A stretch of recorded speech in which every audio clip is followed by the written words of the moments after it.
Mr. CEO and staff and members of the gallery, I'd like to welcome you to the ordinary meeting of 17th of September 2024. Thank you for your attendance. Apart from Councillor Wade Roderick, we have a full attendance here this morning.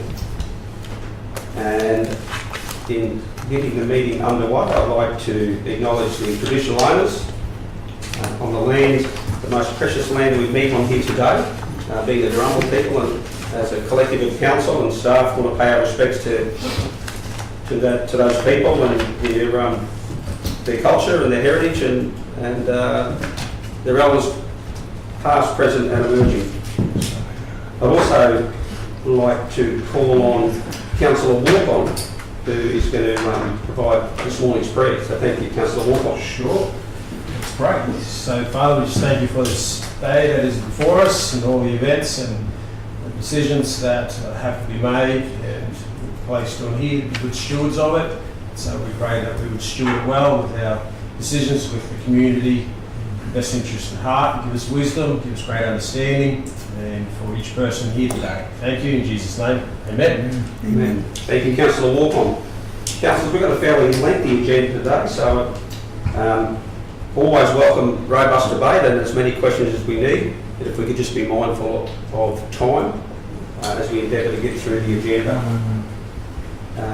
Councillor Eastwood looks like he's sorting out his computer. Yeah, it's not working. Not working? Is yours all powered up, Mr Mayor? I just yeah, we might get one of the staff to help it. see if that can So our first item on the agenda, number 3.1, is a leave of absence for myself. The councillors, I'm seeking leave from Friday the 25th of October to Friday 8th of November for that time frame. So if anyone would like to move that, Councillor May has moved, Councillor Watson has seconded. Any need for debate? Mr Mayor, just a quick question to yes.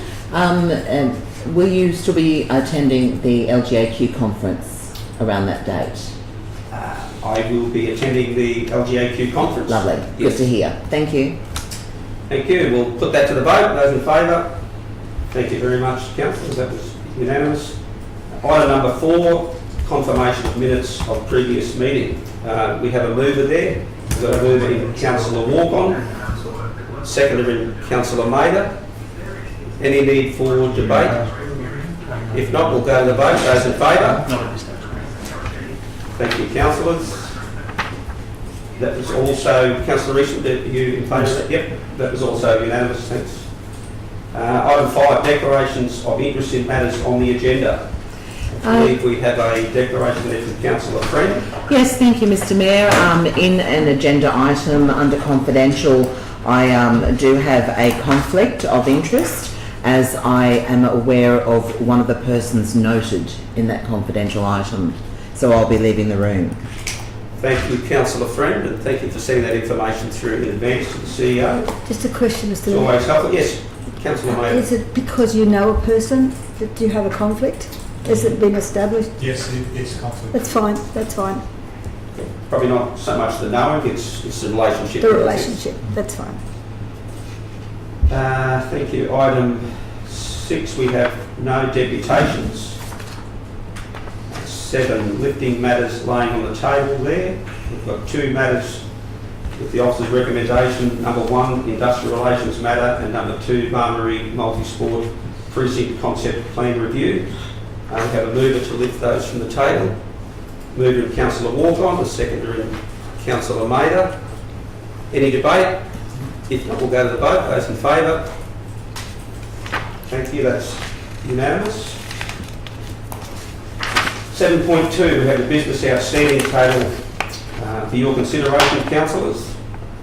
The recommendation is there to receive that. Can I just ask for a mover first in that there? Councillor Eastwood, you're happy to move that? Thank you. Secondly, Councillor Friend. Any questions there, councillors? I have a question, Mr. Mayor. Number 3, Ocean Park Avenue traffic matters. Question to our director. We've sent out a survey recently, and the chap who owns the property right at the intersection of the Old Rocky Road and Ocean Park Avenue, because he's instrumental in this traffic movement, I was talking to him the other day about another issue, and he said he didn't get one, and I did ask that we send one out to him, or at least I'd ask the officer to send one out to him. So I don't know, because he sees everything and he's involved in everything as traffic comes up and turns around. Okay, so just seeking assurance That that he they did, received yes. all of the correspondence. And the survey that went out Yep. after the blockage was removed, or during, towards the last of the blockage. Okay. So I'll have to take that on notice through the Mayor. I wasn't aware that we needed to send out a paper copy. We did have some paper copies made up of all the literature that was on our website. The survey closed last Wednesday, but I'm happy to provide a paper copy for this gentleman and all the information, and then we'll need to get that back as soon as possible to put into the mix with the other survey results. We had that 270 responses to the survey, which was very positive. Yes, thanks, Mr. I wasn't sure exactly who got them or how they were delivered, but when he knew that it was a survey out, he was kind of a bit miffed to say, oh, look, I would have had something to say about that. So I said, I'll talk to the officers and see what we can do. So Yep. that's very good, thank you. If I could, perhaps Michael, before you leave, just acknowledge that it was committed that the survey would be available in paper form if somebody wanted it or couldn't access it through the digital format, and they could attend the town hall, or they could request for a survey to be mailed out to them. Well, I didn't see a copy of the survey, so I don't know what instruction. No, unless was you given. requested a copy of the survey. Yes, well, he wouldn't know that. He works at night and sleeps in the day. Very difficult to communicate that every single one, but there was an enormous amount of effort went in to ensure that both a digital copy was available and a hard copy was also available for those who couldn't use their. So we'll make sure that there was an enormous amount of work and resource time, officer time, gone into this whole project. And we've come to the end of it before we make a decision. So I would think that this was sort of crucial, this little tidying up at the end. That's all. Thank you very much, Michael. Thank you. Any further questions, Councillor? The ticks over here.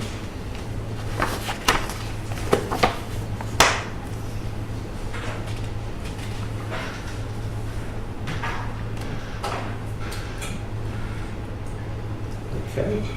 As an update, number 11, I've just got query update here, Eucalyptus Avenue. Sorry, Michael. Do we have anything new on that one, apart from what? So there's commentary there. Yeah, yes. In fact, I sent an email through from the head petitioner who's asking if we could meet with them and have a bigger gathering of local people to be told what's going on, that's all. Okay. I don't think we've done that. I don't think we intended to do it, but they requested it. If we Well, could would you like to facilitate that, Councillor Mayer? Yes, but I'd like as an the officer portfolio there just the same. along with Councillor Watson. Yep, yes, we can do You're more than that. welcome to I've do told them that that. we're happy to do that, but we just need to get the approval of the officer and his time, Well, the resolution was passed. whoever it is. The resolution was passed at the last meeting in terms of the actions that council was going to do. Yes, It's highlighted in there that the materials have been ordered and yes. that program will That's be. really what. Yep. Yeah. So that. We're Okay. happy, happy to facilitate that. If we could have an officer there on the day, it doesn't matter which officer, as long as Yep. they're sort of standing for council. The CEO is nodding, so we'll Yeah, take that as a sounds yes. good, like that little nod. Councillor Watson. Number 8, Mr Mayor. I know it says it's with the Department of Environment and Science to do with the crocodiles at Etna Creek. Is any other words? Like, I know it's with them, but are they doing anything about it, or are we changing the way we collect water from there, or what's happening? Someone want to provide? Sorry, Mr Creative. No, that's good. That's what questions are for. Thank you, Councillor Watson. So after the last meeting, I lodged a crocodile sighting report through the website, Department of Environment and Science. So that was submitted, and I think I sent a note around to the councillors saying that had been submitted. In recent times, I've had a look at that because each of the sightings are reported and then mapped on their sighting register, and I noticed that the department had done their process, and then the matter was closed on their website. So that's for them to manage their process, but from our process point of view, we've got our safe work method statement that we use and we instruct our teams to follow with respect to collecting water from any waterway. And we've had a bit of a chat to the teams again about the process to that. And we've also, through the Caves depot, we've put our heads together to try and understand whether a simple connection pipe, so length of hose basically pinned to the embankment but back from the edge, so that the water truck can be coupled into that and the pump can then, and the trucks sits back from the edge. So is that's that our management process. Is that likely to happen, putting in the pipe like that? Yeah. It might get stolen. It's just going to be a length of poly, a length of pipe that connects to the water truck. That might get stolen, but it's not an expensive item, and we'll pin it to the ground with a stake. Can you put someone up, Michael, please don't steal? Yeah, that's, That'd be good. it'll be our initial response to try and provide a bit of extra distance from the edge of the bay. Hopefully people see it for what it is and don't see it as a loose bit of hose they can steal. If we need to go to the next step, which is put in a permanent connection, we might do that, or we might just say don't go to that spot anymore. There's a water main up the road. Maybe attach a crocodile to the steam pipes and take them away. Yeah. Thanks, Michael. Thank you. I've been wondering about it, that's all. Thank you. Just an observation. Yes, there is water further up the road, but it's all time, and time is money. And if we can avoid going there, it's all the better financially as well. Where the boat ramp is, those who haven't been there need to go. I can take you there. You'll be safe coming home. On either side of that area, you've got a house, a property either side, and we could sort of tune them into what we're doing and why, and they'd be more than happy to keep an eye out on who's moving around in the area, because nobody needs to go there except for the boat ramp. Okay, any Thank you, Michael. further questions? Councillor Walcott. This is a different matter, Mr Mayor, maybe through you to the CEO, just in relation to the Karonga Greenways. Just wanting to seek a little clarification that we have on the 14th of August 2024, council consultation has been arranged. 25th of August 2024, report coming back to October committee meeting. We have, just get my dates right here, we have a workshop or a meeting regarding that in October. I think that might be around there later than the standing committee. Will that be then brought to the ordinary meeting? It's on the 8th of October is the councils will get the feedback from that on the 8th. So does that mean that gets go straight to the ordinary, or is this meant to be presented to the standing committee? That's true. Sorry, there's a bit of a wavy question there. So you got dates right there. Sorry about that. Got a question. Through you, Mr Mayor. The principal intention would to take that back to the committee, so it wouldn't come back to ordinary generally. We go to committee would be my advice. But Standing committees. yeah, standing committee. However, I would take the advice of the general manager communities in regards to that matter. General manager infrastructure who managed it almost up to bullet there. For advice on what our approach would be. So if I could just say quickly, sorry. Want to move in there? Yeah. So when this agenda was compiled a week and a half ago, our intention was to bring it back to the October standing committee. Since then, we've had a meeting organised for the 8th of October, which will be after our standing committee. So I've spoken to the officers yesterday in preparation for the next standing committee, and we'll pull that item back to the November standing committee. Okay, so yeah, Karonga Greenways report coming back to November. November. Okay, thank you. Thank you. Councillor Walcott. Yep. Happy with that? Yeah, thanks. Was there anything we had to do in preparation for that meeting, for that next report? I guess we've all got to... No, I'm thinking about, we're talking surveillance cameras and protection for those cameras to be able to identify who's coming and going. Well, I think that was the whole purpose, I guess, is Yeah. when we do have the workshop to consider all of those options and the, the implications of those options as well. So I guess watch that space, and we'll tend to that when it comes up onto our... That'll be our part and diaries. parcel of the report that comes out, one would Yep. think. Councillor Watson, you're good? No, I Yep. just had an idea and then I nearly blurted it Excellent, we'll out. move forward. And I don't want to blurt it Any out. further questions relating to business outstanding? If not, did the mover want to speak at all to that, which is Councillor Eastwood? No, Mr Mayor. No. Councillor Friend? No, Mr Mayor, I'm We'll fine. go straight to the vote. And councillors, those in favour? Thank you, that's unanimous. Moving on then to the 8.1, I believe, which is presentation of petitions. And whilst we don't get a lot of petitions, we do have one this morning, which is fantastic to see those people engaged. The petition there, you've got it before you there. The head petitioner there was Mr Ken Purnell, Susan Monty and Marika Boone, and they were requesting that dogs with handlers have access to Yeppoon main reach before 8 a.m. and after 4 p.m. And I believe, Councillor Walker, did you want to make any comment about your observations of the petition in terms of the Yeah, outstanding orders, just perhaps for other councillors' benefit as well? Yeah, sure. I just, just being a new councillor, I read the meeting procedures to try and figure out what goes on in certain things.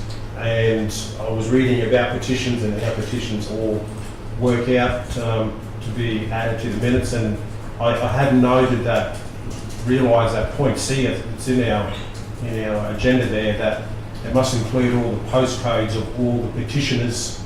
And so I went through the petition, and there were, not all of them had postcodes, but I realised that there are many residents there that do live here, but they didn't include their postcode. So I had a question just to the CEO, what kind of happens there with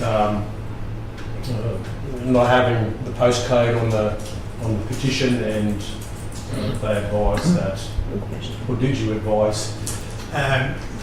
Thank you, Councillor Wilcon. Through you, Mr Mayor. Councillor Wilcon's correct at point C of the meetings for petitions requires that all petitioners are supposed to have their postcode. If you look through the rules regarding petitions, it also says that there has to be a minimum of 10 signatures that are properly turned. There are 10 signatures that are properly signed, so the petition is certainly capable of being accepted, albeit you can choose to exclude the others that aren't. 2.9.2 does say that councils can receive at their discretion the petitions, and given the number and the addresses appear to be relatively correct in this petition, it's up to council if it wishes to accept all the petitions. Excellent. I've sent a question here first, and I'll get you.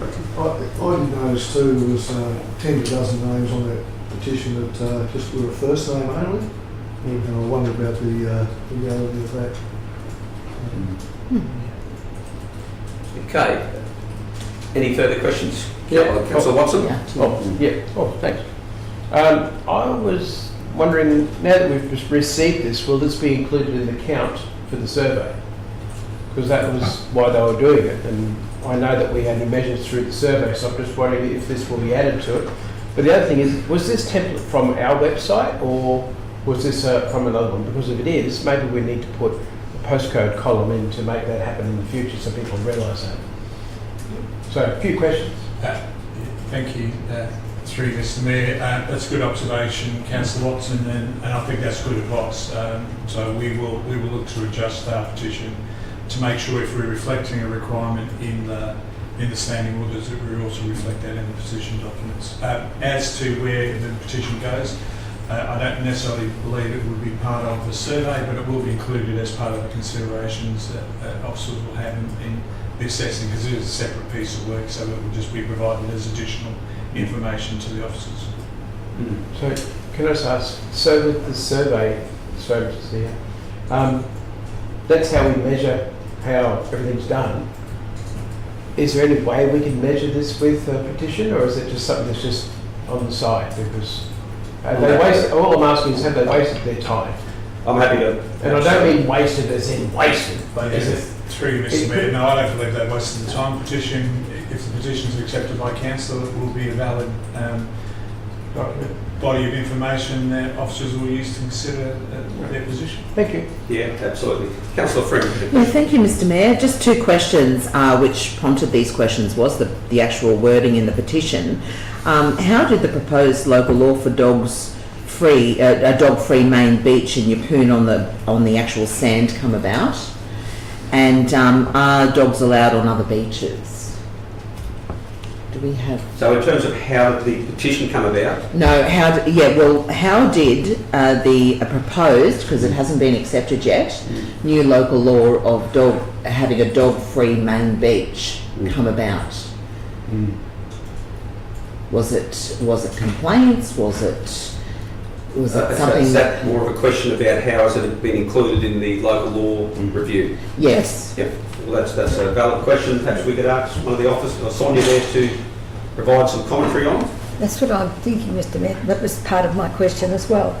Is this going to conflict with what we're yet to decide in relation to the No, local definitely laws? won't. No, it won't. It'll only conflict if we make it conflicted.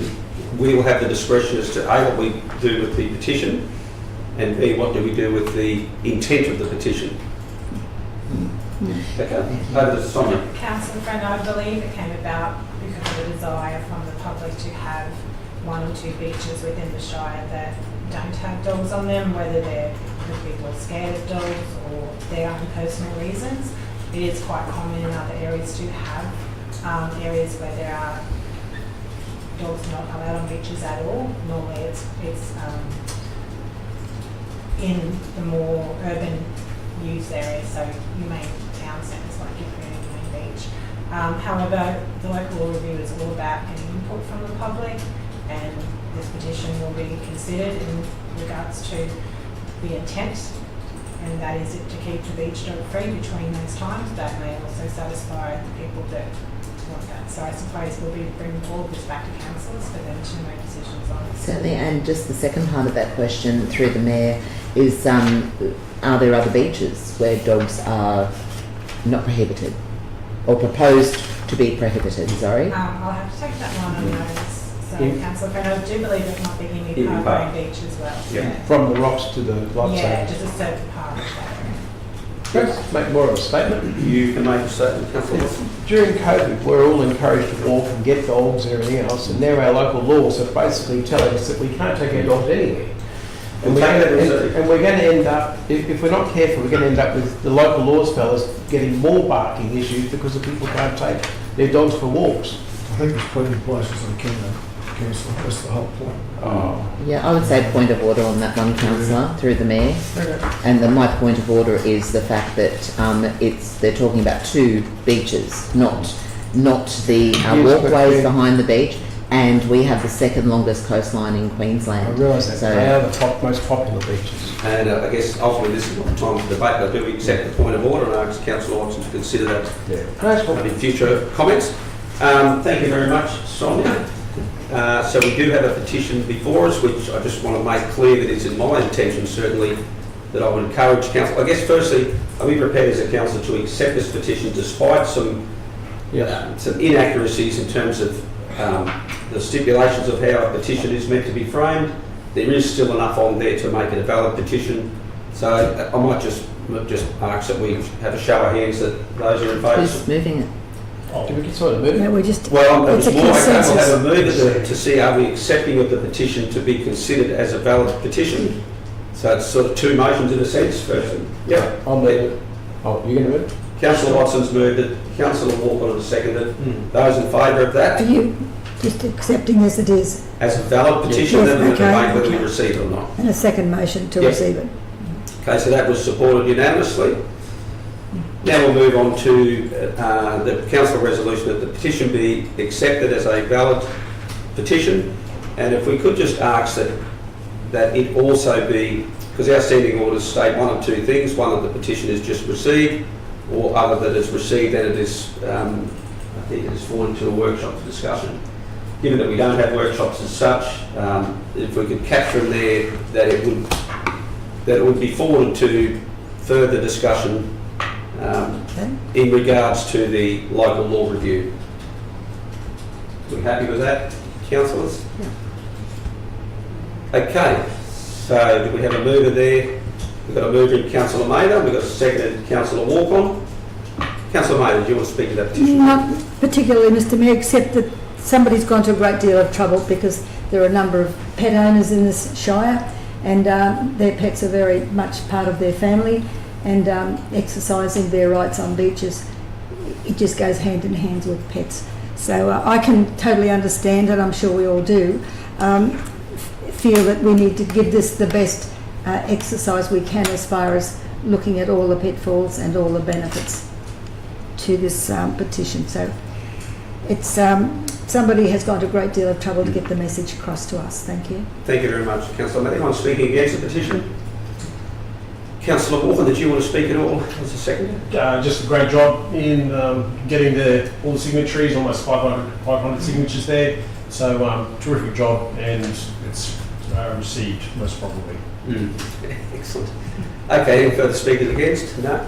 I just wanted to make a comment in favour that it is so important that the community recognise they have the ability to engage with their council, and the local law review is all about engagement with our community to help us get the local laws right. It'll be a councillor's decision with support of our officers providing us all of the information, but ultimately it's our decision to make, and I thank the community for their efforts to assist us in making that decision. No further comments? Councillor May, do you want to wrap up? No, fine. We go to the vote. Those in favour? Thank you, that's unanimous. We move on to 9.1. The Mayor has a motion in relation to the men's shed of the Attorney New Parking at the Caves. I'm seeking support from councillors to provide them with waste vouchers.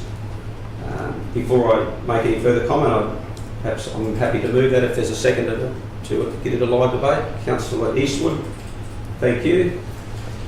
Any questions? Yes, Councillor Friend. Oh, sorry. I didn't see your hand go up. Thank you, Mr Mayor. I do have a couple of questions, and through you definitely, but I think more so to officers, perhaps to the CEO or to Mr Creederman. Because these, and I'm all in favour of the Men's Shed organisation, let me start by saying that. However, when we're talking about waste vouchers, this is in council policy that these are residential vouchers. So my first question, I have a number of them here, this would require a policy review of policy change, is that correct? So,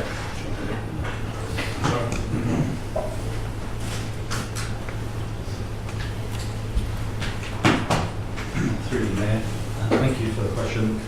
We do currently have a waste voucher procedure that sits under our waste policy suite. So we already have a procedure which details eligible ratepayers and if there's any dispensation for community groups and the like. So I believe we can use our current procedure to enact whatever the table decides today. thank you. My other question, well, a couple more. Would supplying these vouchers to the Men's Shed open the door for all incorporations to request these vouchers? Potentially there's a, CEO. Sorry, through you, Mr Mayor. The question is one of, does it set precedents? Yes. In my view, precedents only set if you allow precedents to be set. So the fact that councillors can bring those matters to the table and debate it occurs anyway, so you can actually do that even under procedure. It doesn't necessarily guarantee that this won't happen again in the future, but it also likewise doesn't set a precedent where there should be a free flow back, because councillors will have to debate that under every circumstance. It's not the intention of officers to amend the policy or procedure to encourage that free flow of requests for vouchers. So. Thank you, Mr. CEO. My next question is, would council then be able to allocate a dollar amount under the community service obligations that you've just spoke of, Mr. Creedman, to the men's shed and other corporations rather than vouchers?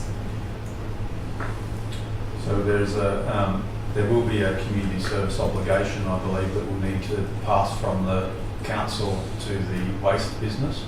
The vouchers are probably just the tangible transactional method when any of the approved community organisations go to the transfer station, they have to present something, and it's either a letter or a set of vouchers. So that part is the mechanics of it, but behind the scenes I think there should be a community service obligation allocation if this is adopted, just so that the waste business doesn't foot the bill. Okay, thank you. And do we know what potential cost this may be to council at this stage? Have we undertaken any costings? My memory of things is that a waste voucher is valued in our budget at around $10 or $11 for each voucher. So this, say 10 vouchers might be $100. Sure. Okay, thank you. Mr. Mayor, I propose a procedural motion to lay this on the table pending a workshop to discuss more in depth this community service obligation expansion of incorporations. There we go. Councillors, we have a procedural motion from Councillor Friend. Are we all clear on, do we want to wait till we get that on the screen there? May I just ask one question before we... Am I able to ask a quick question? Mr. Greenman, in the past I put a customer request notice in Booby Park Lines to get these, and I was bluntly told, no, it's not possible. I don't understand why I'm looking at it now when in the past we were basically told that doesn't happen. That's, I don't know the circumstances around that it was request. just simply that they wanted to, because they do the markets at Emu Park, and they do it 12 times a year. And I was bluntly told no. And Mr. Mayor, this is There's why so I've many moved a other- procedural motion. Councillor, sorry there. This is why I've moved a procedural motion so that we can workshop this and discuss it. Thank you, Councillor, for the observation. There's no debate on procedural motions, which was perhaps where you guys were going there, so I'd ask you to be mindful of that. Councillors, you have a procedural motion I had a before question, you. I had a Lay question, off. Mr. Do we need a second? So you have to deal with the procedural motion. Yeah, you've got to deal with the procedural motion, exactly. Oh, maybe the procedural motion was a little bit premature with further questions. No, The caves, It's still on the table, Mr. Mayor, you have to deal with the procedural motion. We need to deal with the procedural motion. The councillor's asking a question, so I'm not aware of a men's shed in the caves. well, my understanding is there is one. If there's not, well, then we wouldn't need to Well, work that out can be 10 vouchers confirmed there. when we get to that point. Thank you. So we'll go to the procedural motion. Those in favour of laying this on the table? Those against? The motion is carried. We'll move on.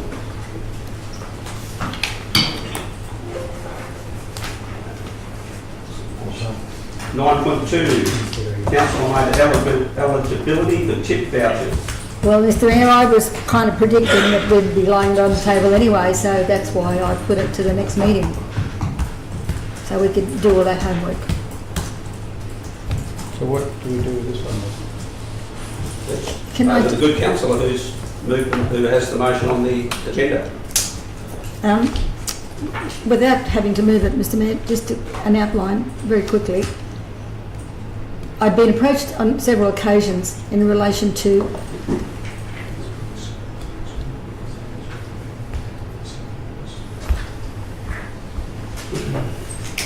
The CEO is just pointing out that the possibility it could be superfluous because we have another matter to do with vouchers, but I'll leave that to the discretion of the this is a table. little bit different because, If you feel it's a little bit different, give you an example, shops, little corner stores and the likes, where houses, the residences attached to it, they're not getting their vouchers because they've been told, and this only happened when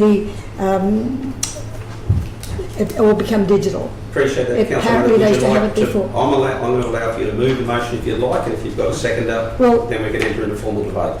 the recommendation's all there, Mr. Mayor. Yep, but we do need a mover and a seconder to, I'd be happy to move it. Okay, But it's, we've got a it's mover they there. had it and then they had it taken from them and we need to know just how many of them are there. That's all we need. I'll second. This is for. so we have a mover there, we've got a seconder in councillor Watson. May I ask a question? Certainly. Could this be laid on the table and have it added to the previous one and bring them all up at the same time? That would be a procedural motion. Well, That, that would happen. And I wasn't aware that that other one was going to be here prior to this. But that was the intention, to have it moved on so we could do the investigation and see what we're dealing with. So if they come at the same time, that's great. there we go. So we've got a procedural from councillor Watson to lay on the table as well, to couple it with the other discussions. Mr Mayor, that's exactly what the recommendation basically says. Refer to a suitable meeting for discussion. I'm thinking we put it with a workshop with the other one. We don't have workshops, CEOs here. Or we'll have something. We will have something. We'll call it a something. Oh, look, I'm happy whichever way you want to go, Mr Mayor. Okay. That was the We've got a intention. procedural grades that councillors, we have to lay on the table and add it to the other matter as well. All in favour? There we go. Thank you, councillor. Okay. Done. Moving on to 9.3. Question on notice from councillor Mayor, sewer connections Marine Parade. Mr Mayor, there are 4 items relating to the one matter. And I would ask that we have a suspension of standing orders to deal with all 4. Right, we're moving a procedural then. Yes. We've got a procedural to suspend standing orders to allow those matters. The matters dealing with, 9.3, 9.4, 9.5, 9.6. There we go. Okay. Got a procedural. Those in favour? Over to you, councillor Mayor. thank you very much, Mr Mayor. Could we have the officer back up here, the General Manager for Infrastructure? He might like to answer some of these questions.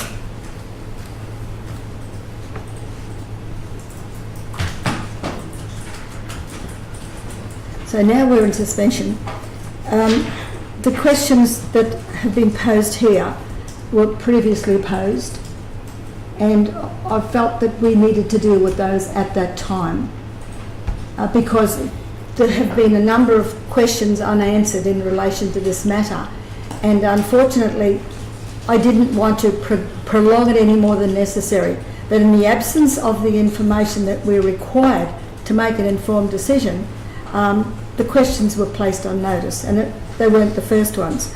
When we got to that point, it was pointed out to us that we only receive them and we move on.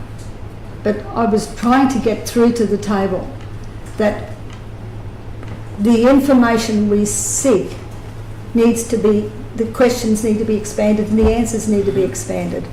So that was prolonged a little bit, but that was cut short. The General Manager asked, I asked that it go through to the next meeting so we could answer the questions.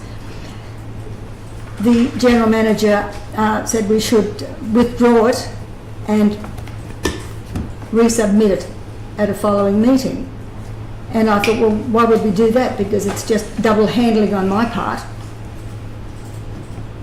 But I really wanted it to go through to the next meeting. But the General Manager said, no, you can withdraw it. So to keep the peace, I withdrew it and now I'm resubmitting it. And this is why I need to expand on. Councillor Mayor, can I just ask, just be mindful of, in order... I'm mindful of the time, but I've spent an awful lot of time on this too, Mr Mayor. I'm well aware you... And I want to get to the truth, Mr Mayor. That's all I'm trying to do, to get to the facts. Councillor Mayor, I just ask though, that commentary like to keep the peace, we're not at war here with our staff. No, So I just no, ask that we- I know that. I know, to keep the peace, whether we send it through to the next meeting or whether we withdraw it. That's what I meant by keeping the peace. Which way do we go? Thank you for So I'd go clarifying. along with the officer's suggestion that we Thank you for clarifying. withdrawing it. That's what I meant by that. I'm quite amenable sort of a person, Mr Mayor, to make sure that we get on the right I'm track. pleased to hear you, Councillor Mayor. Now, at that meeting, the questions that came up didn't... obviously it wasn't dealt with there, so it needs to be dealt with now. The information we sought was the distinction between the costs and the infrastructure between the two options to connect sewer to the residents at 52.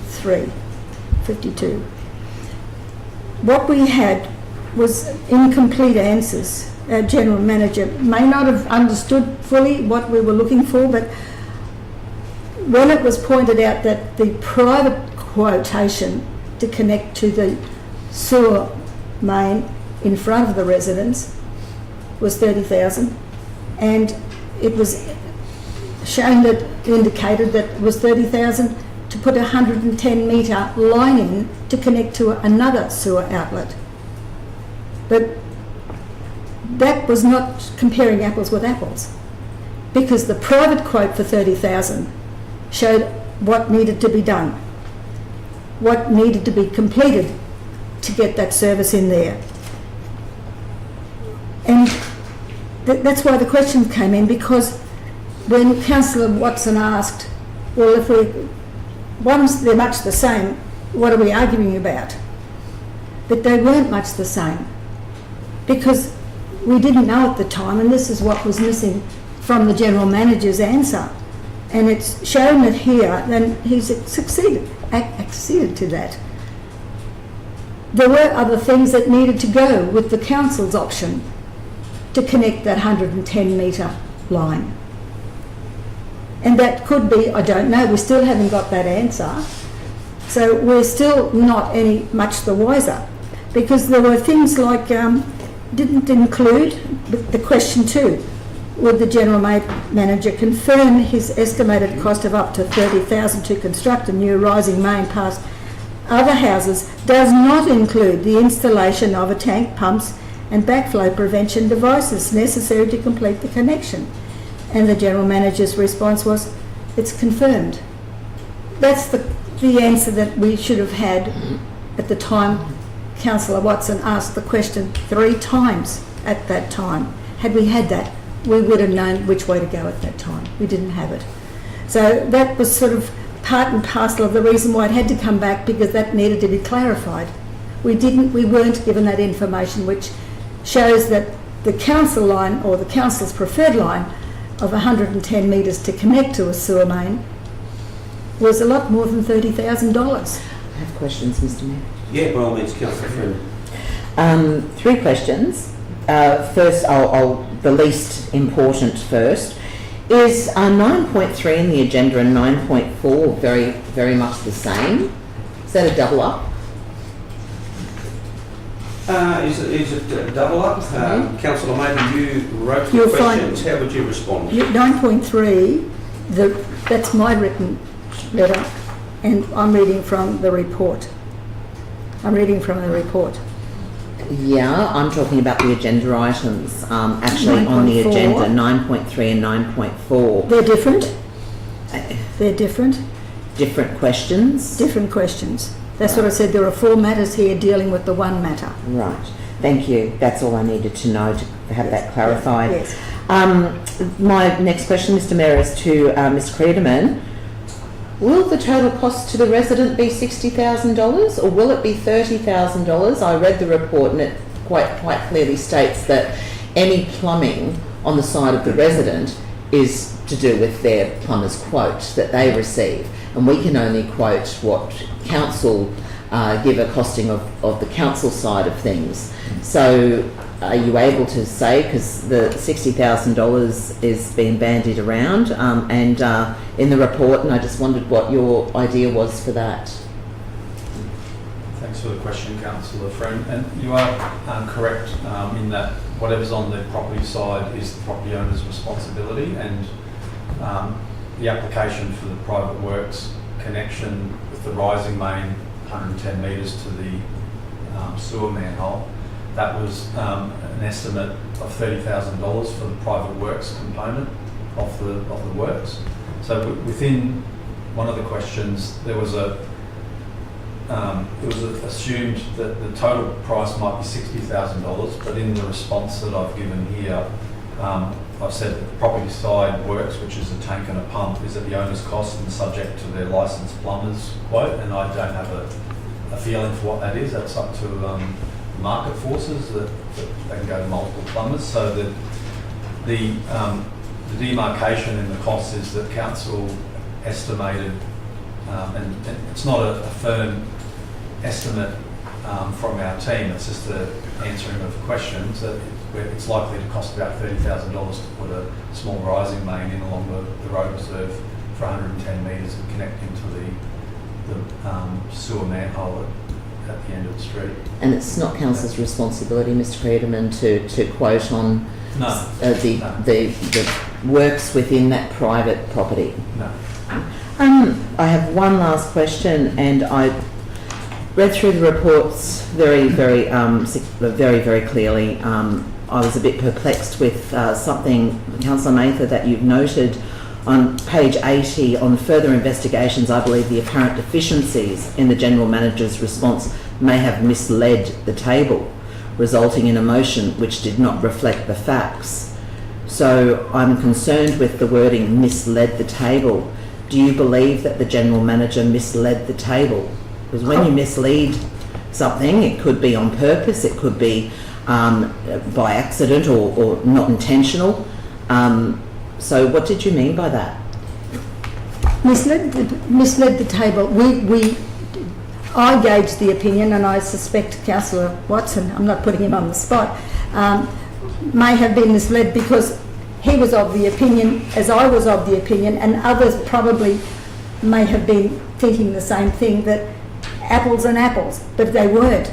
It was the deficiency in the response that gave us the wrong impression. They're not 30,000 here, 30,000 there. It's 30,000 plus, which we were not given, and that can cause misleading. That is misleading in its own. It's the deficiency, the lack of information can actually cause a totally different view of a situation. Mr. Mayor, through you to Councillor Watson. Councillor Watson, did you feel misled? I can't say I felt misled, but I was asking the question, yes. 3 times you asked. Yeah, you asked the question. I wouldn't say I was misled, though. No. Well, we can, in our interpretation of an answer, can be misled unknowingly. We give an opinion. We ask another question based on the information we got previously. Yeah. And if we didn't get the information previously, we ask it again. If we still didn't get it, well, that's the way it is. That's the facts. Well, it turns out it wasn't the facts. I guess, Councillor Mather, if I could pick up on the conversation without having the definition of misled in front of me. I'm sure that the General Manager didn't mean to mislead us, but effectively did, in my view, because we didn't get all the information to tell us there was more involved, Mr. Mayor. Thank you for that. I guess when the Chair's talking to you and you say no, it's almost saying to the Chair, no, you stop, I'm going to talk, and I've just asked that you be respectful. Yeah, I'm very mindful, Thank Mr. you. Mayor. No, I'm very mindful of that. Okay, so thank you. The interpretation of misled to some would be taken in a strong way as if the officer has misled. I'm sure he didn't mislead. Well, I guess if we could just note that your intentions is not to cast that sort of aspersion Absolutely, whatsoever. absolutely. It's more that perhaps the response or information provided didn't provide the clarity that you felt was necessary. Well, not so much the clarity, Okay. all of the information that's necessary to give an answer. Okay. You can't give half an answer and then expect us to understand, whichever the answer is, Yep. expect us to accept that. And then we find out down the track, hey, hang on, I didn't realise that went with that. You know what I mean? Can I just say, I think Councillor May was saying she didn't have all the information she required to help make a decision. The table didn't have all the information Okay, it required. Okay. That's what I'm saying. Okay. Thank you for The that. table. Councillor Watson, got a question? That's a question. Mr. Creedman, there's been 2 other connections, Farnborough and Kempsey. Have you any idea how long ago they were put in, and has there ever been a failure of those connections? Thank you, Councillor Watson. there was a small subdivision in Kempsey Avenue in Rosalind Bay in 2018. So as part of the conditioning of that, I think it was a 3-lot subdivision, there was an approval to connect those 3 lots into the rising main through a small rising main. So that was done in 2018.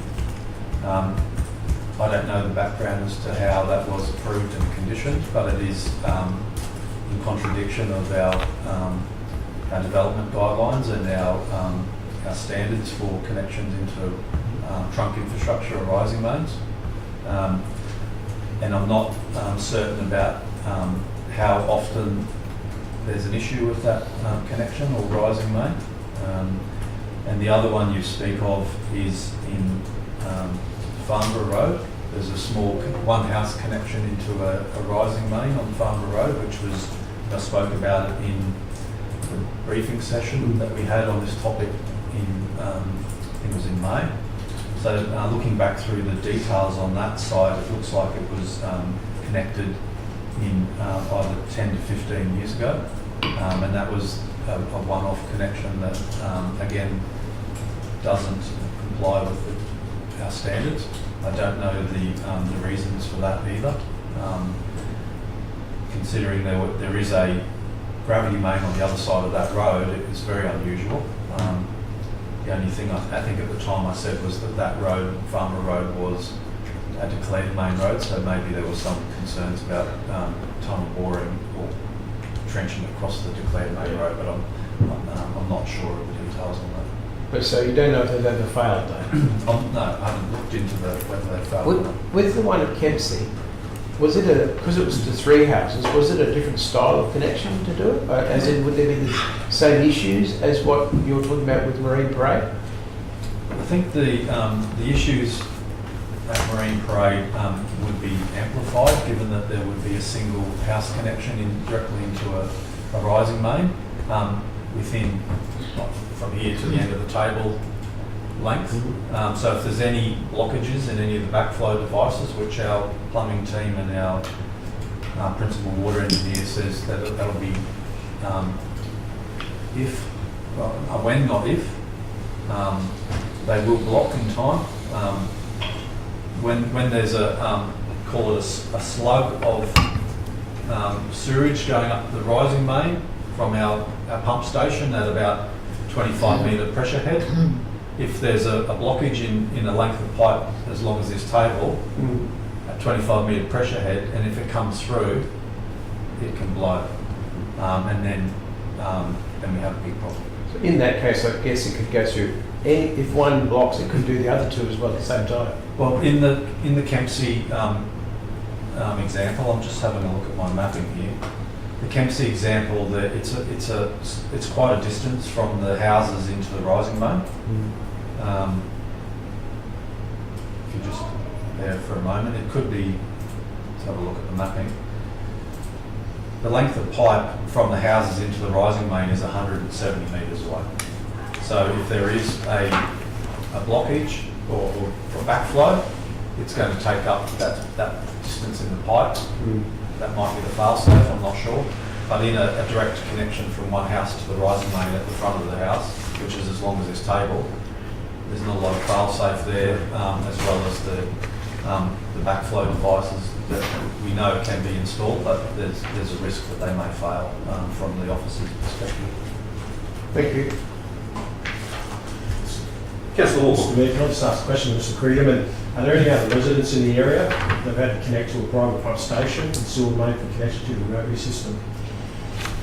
Thank you, Councillor Walcon. Yes, there are. Again, back in May when I did my briefing, I gave 2 examples of the street, basically, that had private pumps and connections into the gravity main. So there was one which was at 4 Albemarle Street, which is just around the corner from Marine Parade, and there was another one at I think it's 30 Marine Parade, which there's a private rising main connection that it's probably 150 metres around to the sewer manhole. So there are 2 in that street already, and there are others that we have in our network for this exact reason. So who had to pay for that? You know? The property owners do. So it's, yeah, if it's outside the declared service area, then and there's no easy connection, gravity connection, then we can, in this case, similar, we can enter into a private works agreement with the property owner. They pay for the tank, the pump, and the rising main connection, similar to this example, in a safe manner, in accordance with all the standards and the regulations. Thanks. Through the chair, Mr. Mayor, we've suspended standing orders so we can ask questions for all of the particular questions on notice, etc. So just going to 9.4, the question 1 that Councillor Mather asked is it correct that the application for a quote to connect to the rising sewer main at 52 Marine Parade had received approval by at least one plumbing officer until it reached your office, where it was cancelled and the landowner was advised accordingly, and your response was no? Could you please elaborate on that no?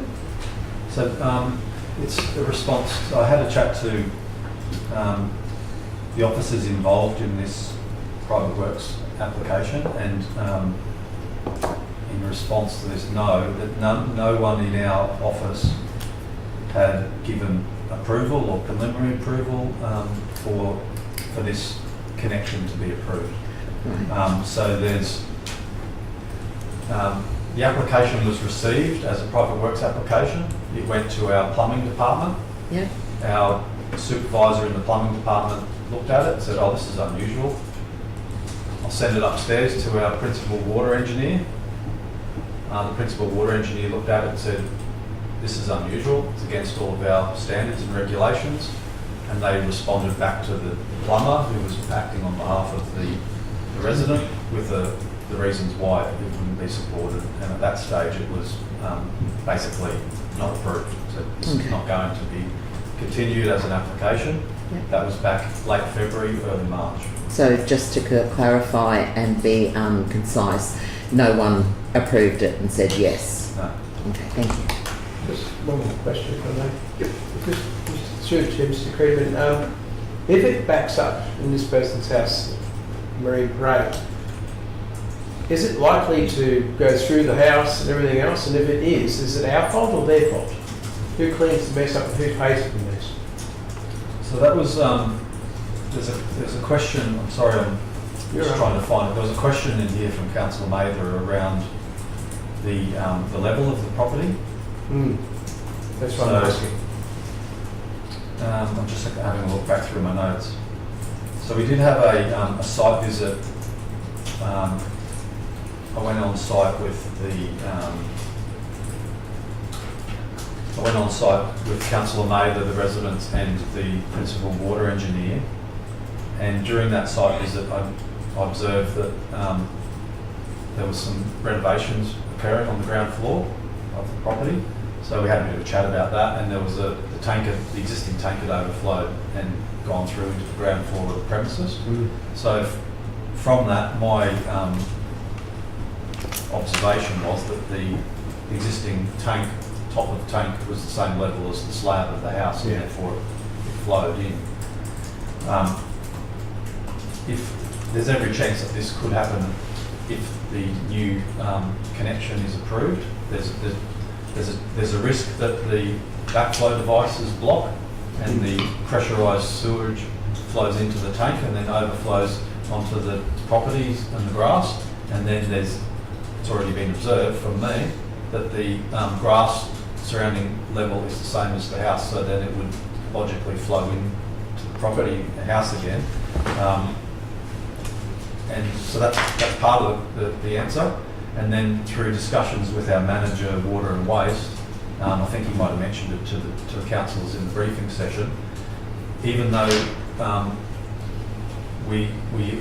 if we approve a connection into the rising main and we say that that's your connection, that's your issue, under Department of Environment Science, we are the licence holders under the Water Security Act, and they would come after us as the which leads permit holder.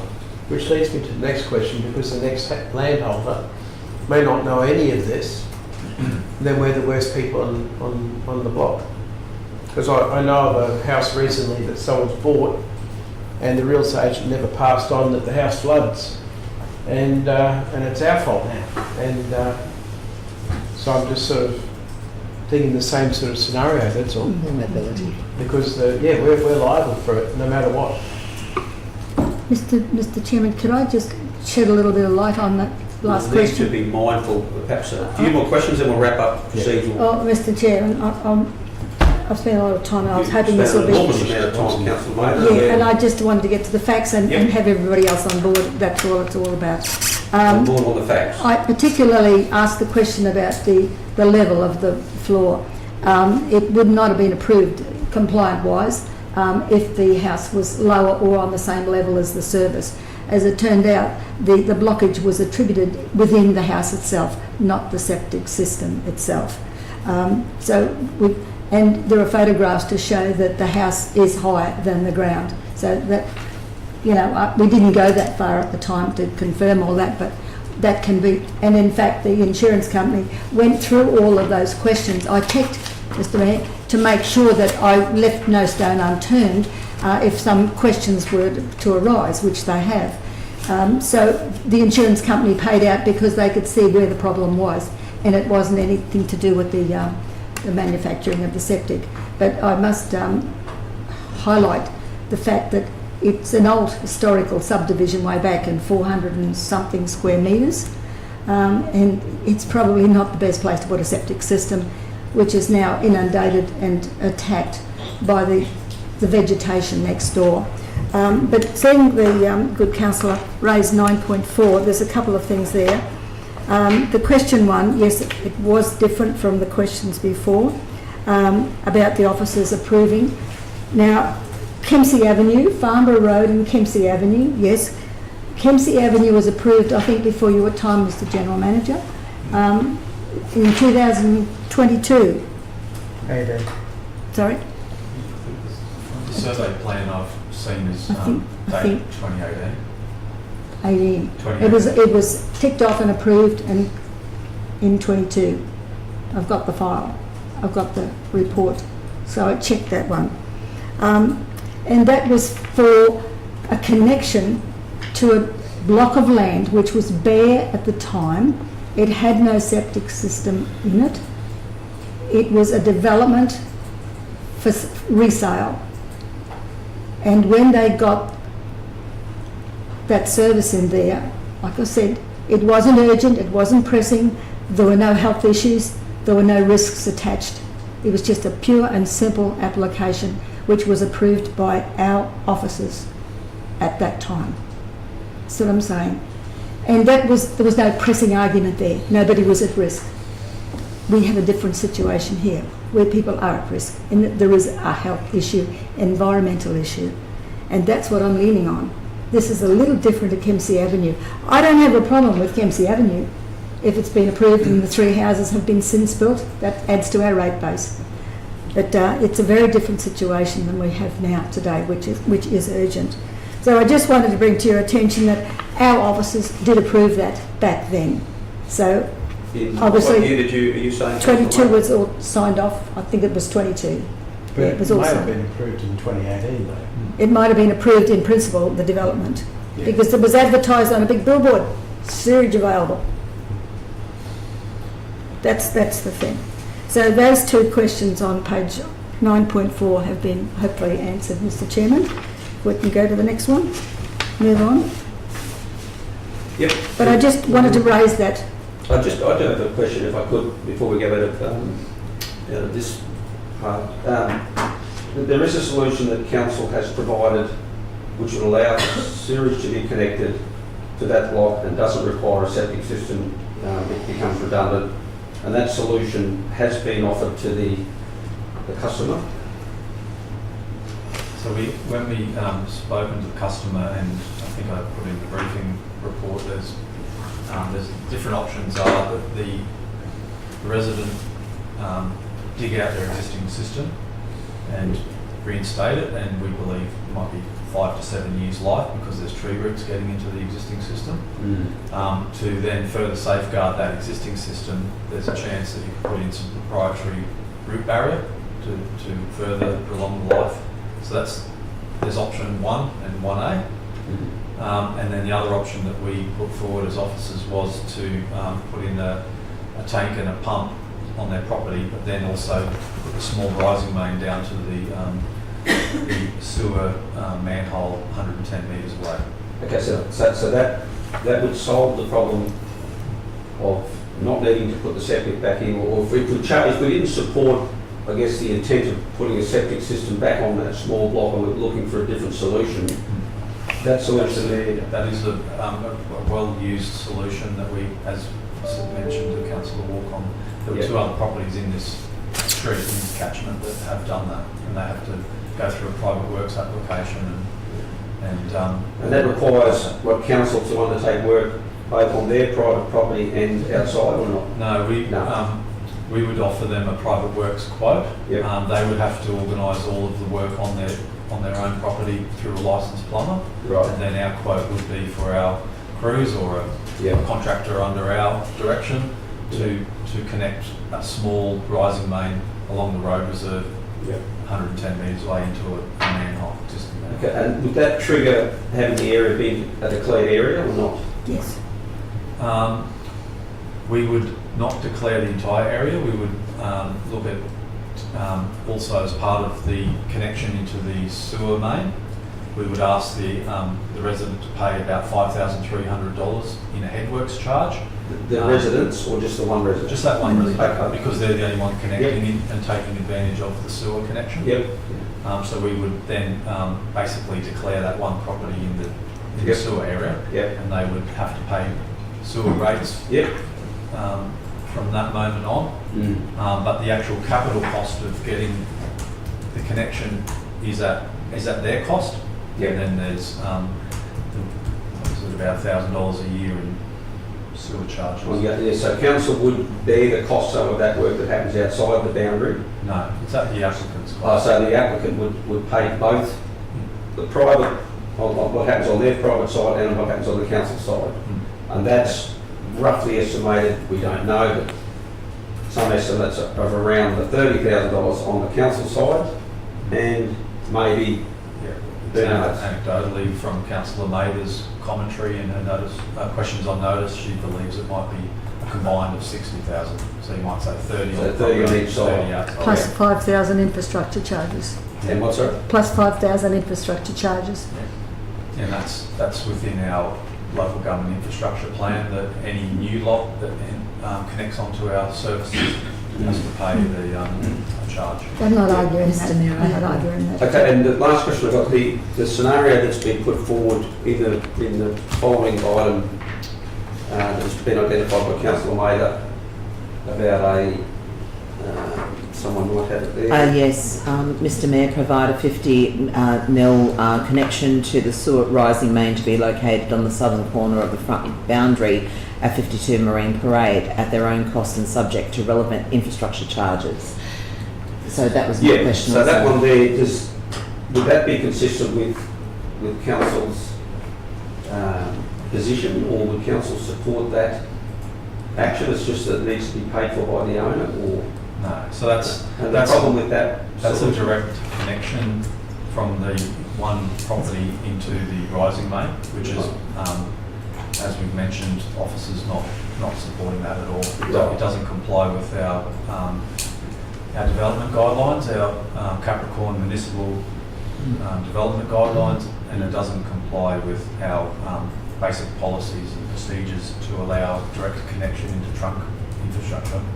And it's, as a rising main, as I mentioned, a rising main is pressurised and it pumps at different frequencies, and there is a risk that the backflow devices, I think in the notice of motion that was put to council in June from memory on the same topic, which was voted down at that time. It's the same request basically. Right. So it's not three different sort of scenarios, which is what I was trying to get my head around. It's really just two. Two. Yep. renew what's on your site, resident, or enter into an agreement to put a small rising main to the manhole down the street. That's the two options that officers are putting forward. And this option here, which is connecting to the rising main directly, is an option that the resident's plumber has put forward and which council officers have rejected. With the backflow devices and all that sort of stuff, and that's not supported by the officers, basically. No. Okay, Oh, Mr Chairman. right. Councillor Can I Watson. just ask one question? It seems like a stupid question, but how many blocks of land does this go past before it gets to the rising main? And is it easier if we go and speak to those residents and get them to share the cost? Ask them if they're interested in being part of the process, because it's only 400 metres long, that street. I'm wondering if we're just better off doing the surge and getting over and done with. So I did, in the briefing session report I did in May, in conclusion I did say that the owner should either renew the on-site treatment system at their cost, or if they're concerned about the cost of the small rising main, I said this to the resident, door knock their neighbours to see who else would like to help contribute and would be willing to connect into the small rising main and share the costs. So that can be a resident-led negotiation outside of... Has that happened? I don't know. Councillor Mazer, has that happened? Because I do note that in having written to the applicant that I've offered that council would actually write to those parties if he didn't want to do that, and that advising that he hasn't responded to that. Okay. But the next step, Councillor Watson, is if we declare that the entire area is a declared sewer area and we put in the infrastructure, that the costs, whatever that cost, would be divided by the number of residents in the declared area, and we would ask them to contribute to that capital cost. Then we would ask them to contribute $5,000 for a trunk infrastructure charge, and then we would charge them annually whatever the sewer, $1,000 a year. And some residents would be happy because in this case the resident is end of life with their own assets. Some would be at the start of their life and some other assets, and they would Can I just add to that then? You're going to do that Great Keppel Island, no one has an option, they all have to do it, even though every one of them has their own treatment works. So you're going to do it there, and you haven't even asked them, so why do we have to do this for this? Because they're all being told they have to do it on Keppel. We still have to go through all that negotiation. It's no different to, it's within our policy and our procedures and any council in Australia does the same thing. We can ask the questions and declare it, but instead of debating the issues with one resident, we might have the whole street either upset or very happy, and I'm not sure. Okay. May I ask, can we send out a letter and ask if it's possible? Because it seems silly to go past 5 people's houses to plumb them in, and then 10 years later someone else says they want to hook up to it, then we find out the pipe's not big enough to deal with it, and we're just band-aiding the whole issue all the way along instead of doing it once properly and getting it over and done with. And just picking up on that point, perhaps Mr. Crediman, you could confirm there is a high likelihood of further development occurring around those properties there, which at the time of their approval, I recognise we don't know how long a bit of spring is, but ultimately there's a fairly good possibility that future development will occur, and that would perhaps trigger the ability to declare the area. Absolutely, and that I keep going back to the briefing in May, which I had laid all of this out. All of the land behind this residence is zoned for low density residential. It will, it's not when, again, it will not if, but when. It will go to sort of maybe 600 or 700 square metre lots, and at that time we'll have all of the services that a new subdivision has. And when we do negotiate with the developer and condition it, we always condition that they address any sort of older one-off lots that are stuck in the middle of these newer subdivisions, and that would be connected to water, sewer, at that stage. Because seriously, Mr. Mayor, if you remember, we went to Cooey Bay that time. There's that street on the beachfront. I can't remember exactly where it was there, what street it was, but they've all got that macerator things that chews it all up and sends it up the line, and they're all struggling. And then some are putting in new systems, and You know, if we bit the bullet years ago and fixed that in the first place, those people wouldn't be dealing with that now. And we're going to be looking at this 20 years' time and have a massive issue further on. Well, and that's- someone's going to have paid all this money and it'll all be wasted because they'll have to go and dig it all up and start again. Okay, perhaps we could move someone like to move procedural to resume standing orders, and then we can try and find a pathway forward to councillor Friends. Moving Mr Mayor, back. Those in favour of going back? Okay, we're back under standing orders. Councillor Maiden, did you have a no, question? Mr Mayor, you cut me short. We're nearly finished here. You've just cut me short. Well, I apologise, Councillor Maiden. No. I did say that. You did say, by all means, you have the ability to ask a question now. No, if that's you'd all like right. It's all right, Mr Mayor. to. Okay. It's all right. Rightio, well, I apologise for cutting you short. That was not the intent at all. No, but that's exactly what happened, Mr Mayor. Okay, so we're back under standing orders.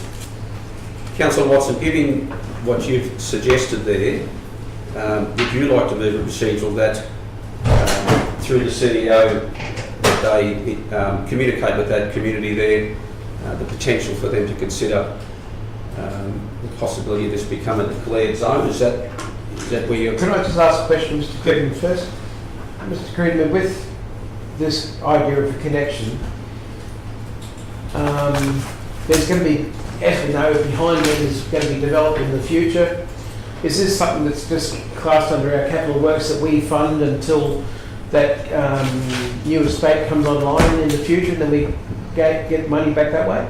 Can it be done that way and then everyone just gets charged a connection fee to join up to it in the long run? Do you know what I'm getting at? Yeah, I don't think so, because once we put the infrastructure in, then it's in, if we have a declared area, it would only be for those small 400 square metre lots. It wouldn't be land behind, because we would expect the developer to do that at their cost, and we wouldn't want to burden the But what I'm thinking though is it would seem unfair to ask those, say, 10 residents to pay for everything, and then the developer gets the benefit of it when that person decides to develop that area behind. I'm just wondering if there's a way that it can be shared more evenly so that the resident isn't paying as much. Because otherwise it could be quite a considerable amount of money for each resident. Yeah, I take your point. But in the normal sequencing of things, we don't need to, for the larger lots which we know will be subdivided, we don't want to go in and prejudice the lot layout or where the services go. We expect the developer to work that out based on their lot layout and what they might want to put a retirement village in and have one big lot, or they might have 600 square metre lots with a road layout. And it's so many unknowns that it would be very difficult to try and predict the future at this time. A question, Mr Mayor. Completely understand what you've asked Councillor Watson to do, because just communicating with those residents along that area to potentially become a declared zone and to all contribute is not a bad thing. It's just asking them. It's just liaising with them. So I don't disagree with that. I just thought that my question through you to Michael is that possible? Before we vote on something, is that possible that the residents along there can be communicated with? Is that something that... We can ask. There's no harm in asking those residents that live along Marine Parade. We can write to them and say, please, there's a potential that we may look to declare a sewer area along here. The benefits are X. The disadvantages, or call it that, might be the costs, and might delay out those costs. Sure. Are you supportive of this proposal? Yes or no? Yeah. Yes. And if I could just, Michael, in previous conversations, and this is not to say you said one time this, just help me understand though, is there the potential for flexibility somewhat, given the exceptional circumstances, which there is exceptional circumstances, if it was to be consulted with the prospect of a declared service area, that there could be further communication that recognises that some of them may have very new systems, and there could be the ability to negotiate a time frame whereby those systems are allowed to continue to operate for the life of their, of that asset, and then over time there would be a connecting to the declared area. So within our normal policy, standard policy, we expect the residents to connect immediately, and then we charge them $1,000 a year for access charge, and if it's a vacant lot, it might be $900 a year. So we, and in all council I've worked in, once you put the sunk costs in of the capital investment, which is the pipelines, then you want to recover those costs as quickly and efficiently as you can. So the charge is passed on and we ask people to connect. That would potentially be a decision of the table if they want to vary from that.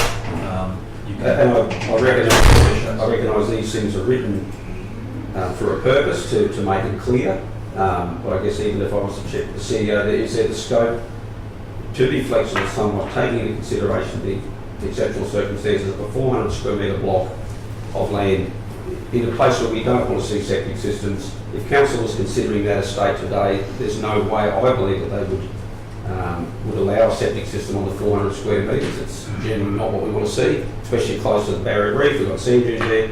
So I guess I'm curious as to tease out what level of communication we could have as opposed to the black and white. This is it. Mr Mayor, as Michael said, and he is correct, it is a matter for the table ultimately to decide. So if councillors wanted to vote to not impose that automatic connection into the scheme, that's for it to decide. As Michael said, it's a departure from policy, it's a departure from custom and practice. That doesn't mean to say that it can never be done. That's ultimately a matter for the table. I guess the other thing that we would ask councillors to bear in mind is when you do that and make a decision that regards then the cost of that is actually borne by ratepayers in general, rather than, so it is a budgeted cost that we would have to pay for. And if it's not passed on to the residents, as Michael's indicated, then it means that ratepayers in general pay that cost until such time as they will come on board.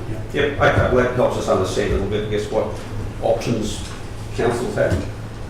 Let's go, please. Let's ask the residents if they're interested. Can we get an idea of a costing to help them move along? But yep. So can I ask another question? Just sorry, Mr. Mayor. Yep. I'm just thinking. Have we ever contacted the people who own that block of land behind and asked if they're anywhere near deciding to develop it or anything, or is that more a planning question? My understanding is the briefing that I did was in May, and I believe that sometime late May, early June, there was a what's called a pre-lodgement meeting over that property, over the big balanced property at the back. So that's how long's a piece of string, as the mayor put it. The pre-lodgement meeting doesn't then automatically say there's an application coming in, and then it could application could be approved and then it could sit there for 6 years. But there is some talk around those properties there. Okay, Councillor Mather, did you have Mr. Mayor, a question? while we're talking about futuristic things, this could happen, that could happen. We go and tap on his door and see what happens. We might send out a letter. We've got a very real and present danger on our doorstep, not only to the people involved in the residents, but also to the environment. That's my point. Can I through the chair? Yep. They can just keep getting it pumped until we can work out a system for them. And I know that sounds crude, but it's the truth. It's not as dangerous as it sounds. Okay, without councillors, I understand, but without us debating the merits of what they can and can't do, or the level of threat that there is, I recognise we've all got opinions on that. We've got a procedural before us that's been put forward by Councillor Watson. It's up there on the screen. There's no debate on that. I think we've had more than enough time this morning to consider this matter. So I'd ask you to turn your focus to that. And those in favour of supporting that, those in favour vote now. Those against? Okay, the motion is carried. So we go back to 9.3 to 9.5. We can go back to 9.3 and 9.5. 4, they were the two that had the questions, weren't they? Yes, thank you. So we might, how do we deal with them together to receive those questions as submitted by Councillor Mather? You comfortable with that, Councillor Mather? Because Mr Mayor, you've cut me off. I'm not really having any more say in the debate. right, Councillor Mather. I've lost confidence in the ability to make a point through to the beginning to the end, Mr Mayor. Thank you, Councillor Mather. I'm going to disappoint you as councillors over the next 3.5 years in my abilities as a chair. I would hope that you would respect that that's going to happen. We're all infallible, and I'm sorry for that, for cutting you off, but we're going to move forward. Mr Mayor, it's because it's happened for so many times in the past. I've had it up to here. I appreciate your emotions towards this. Thank you for your understanding. And we're now going to deal with the two items there, 9.3 and 9.4, receiving the questions on notice. We've got a mover for them. Moved to Councillor Friend, seconded Councillor Watson. Any need for debate? No? Those in favour? Thank you. Item 9.5, given that there's a procedural motion, Councillor Mather, did you want to proceed with debating the merits of that, or did you want the procedural motion to be able to be enacted and allow that communication to occur? What we've seen here is that the application by the people to connect to the sewer main has been cancelled by our officers. I'm saying it's been cancelled. It's dead as far as our council is concerned. Right. If in the event that your motion was supported, can I ask to see whether that application could be re-elevated back to where it was in its current status, or is that, how would that process work? So if I could answer that. Yep, that'd be great. As I mentioned previously, an application to connect into the rising main was received late February. Officers assessed it and responded to the plumber on behalf of the resident in early March and said no, we wouldn't support that. So that application was basically not progressed at that stage.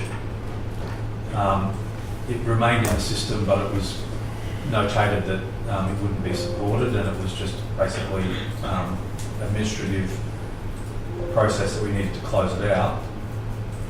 The officers didn't close it out until about 2 weeks ago. We sent a letter off to the residents saying this application has been closed, and that's based on the fact that officers back in March said we're not supportive of that, we're not progressing the application. But then in June there was a notice of motion put by Councillor Mather which the table didn't support, to connect into the rising main. So that was, as far as I'm concerned, officers got a fairly clear signal at that time that it wasn't to progress that proposal.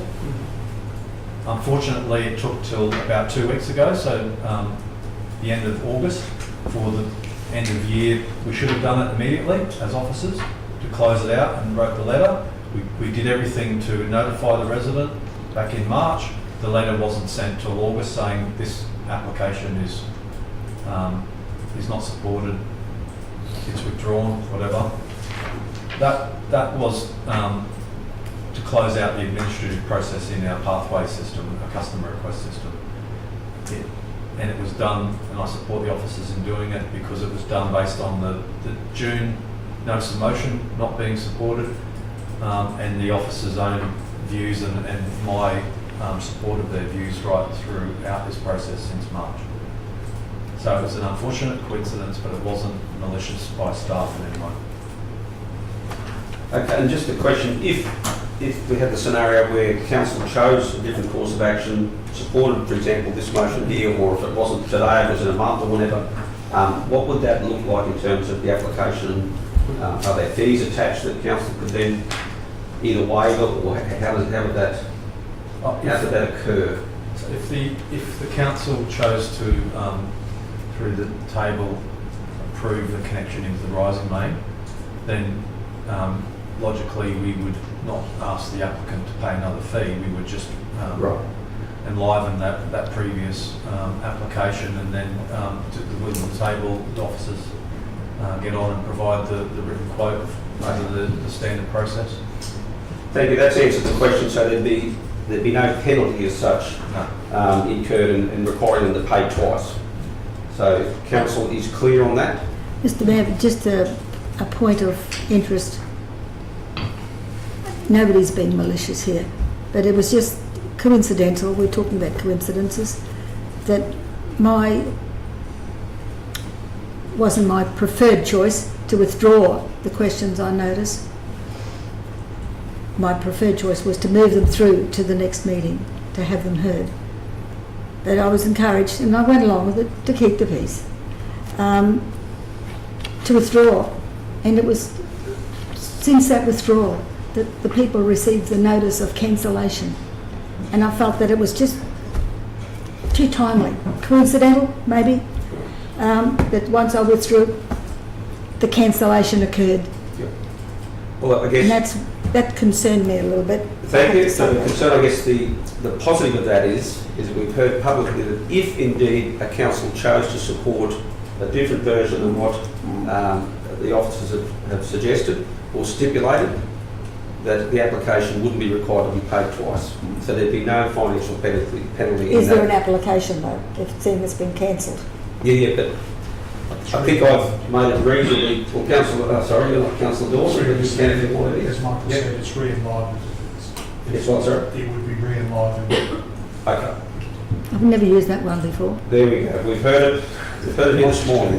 That's a good word. That's a word. The first for everything. Okay, Councillor Maida. So we've sorted that resolution out, I believe. We're on the next one. Is it correct? No, Have we voted on that? yes, Yeah, we motion have. carried. Sorry, Mr Mayor. Yep.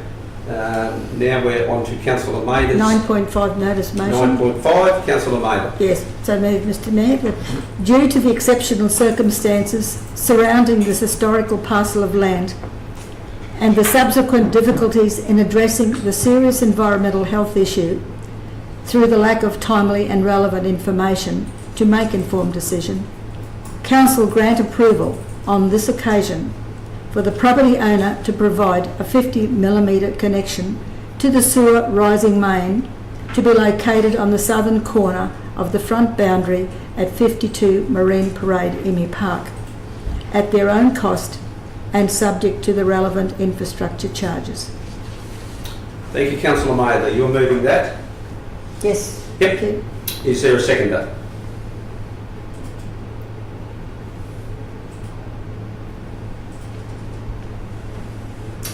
There is no seconder for the motion, so it lapses to the one of a seconder. We'll move on to the next item of business, which is the final one for items from council. Hey, thank you, Michael. 9.6, questions on notice, Councillor Friend, Emu Park Foreshore Master Plan. Thank you, Mr Mayor. I will move this.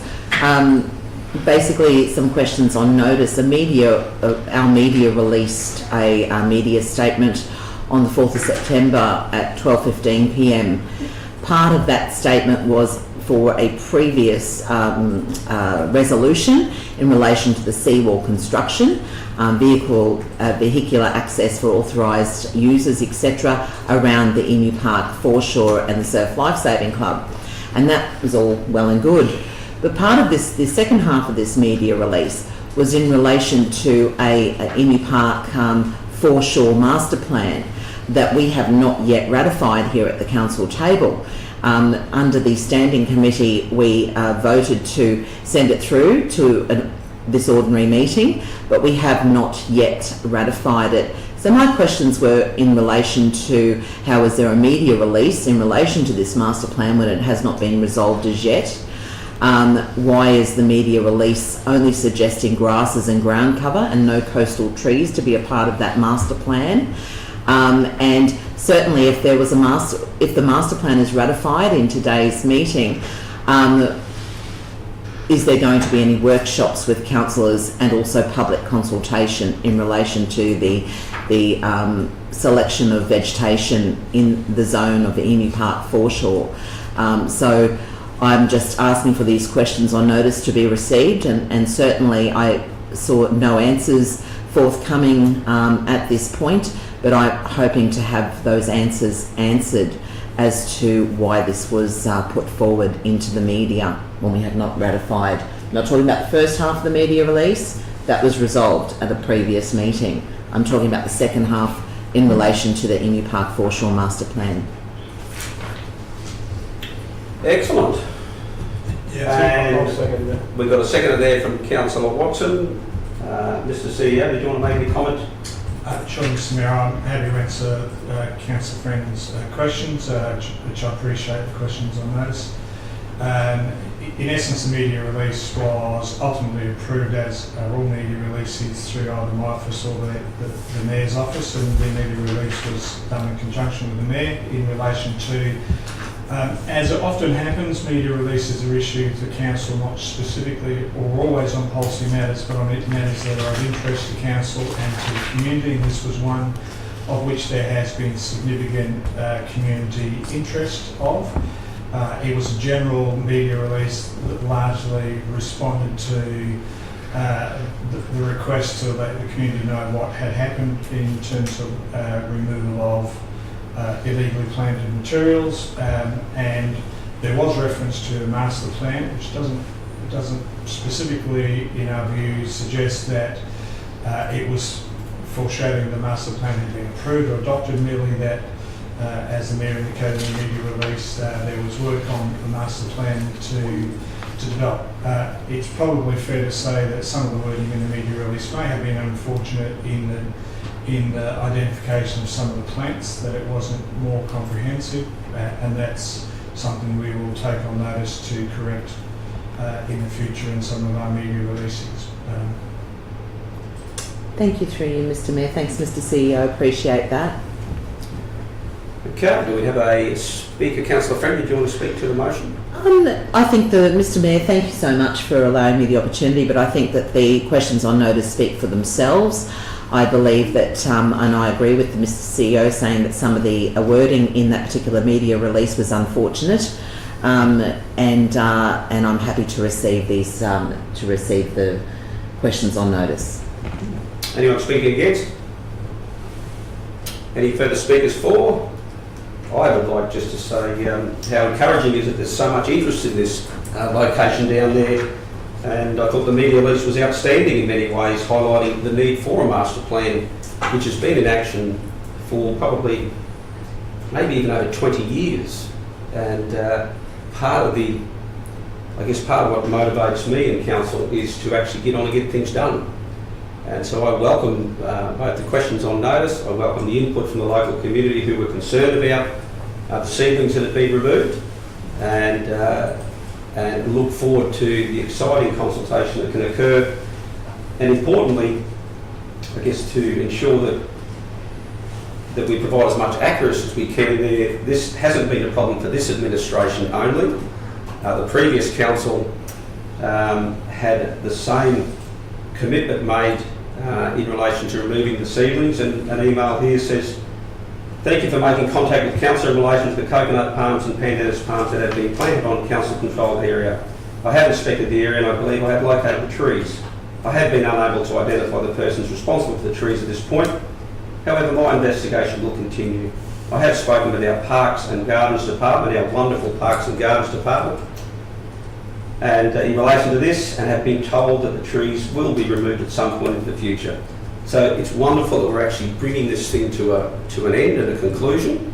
We're going to get a great master plan for that section of the coast area of Emu Park, who we know the Lifesaving Club desperately need our support there. And so I think these questions are fantastic to be able to refine towards that. Thank you, and I look Mr Mayor. forward to your support. I have a question to you.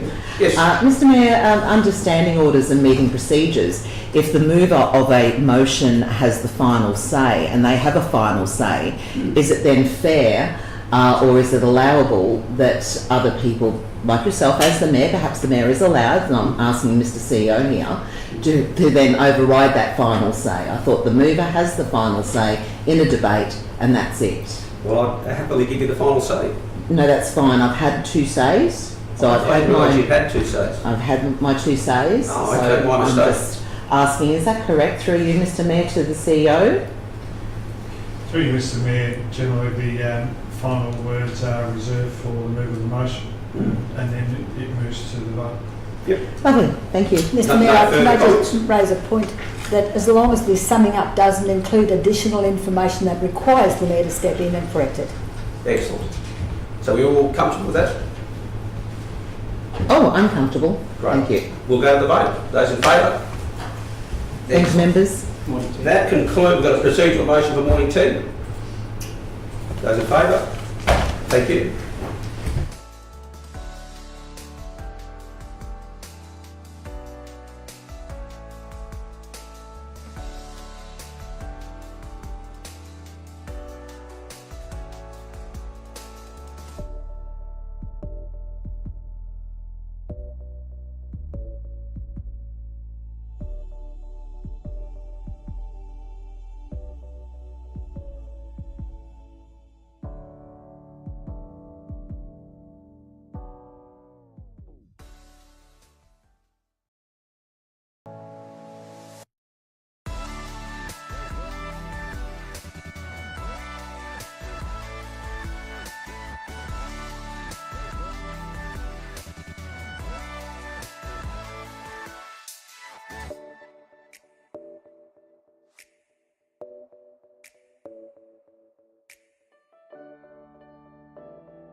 Everybody for tuning back in.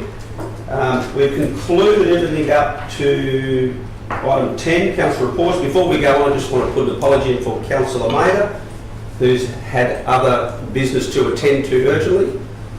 So acknowledging that, if we could make that clear in the minutes there.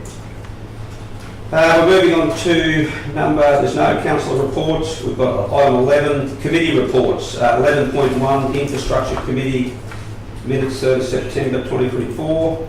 Did you want to do the minutes all in one?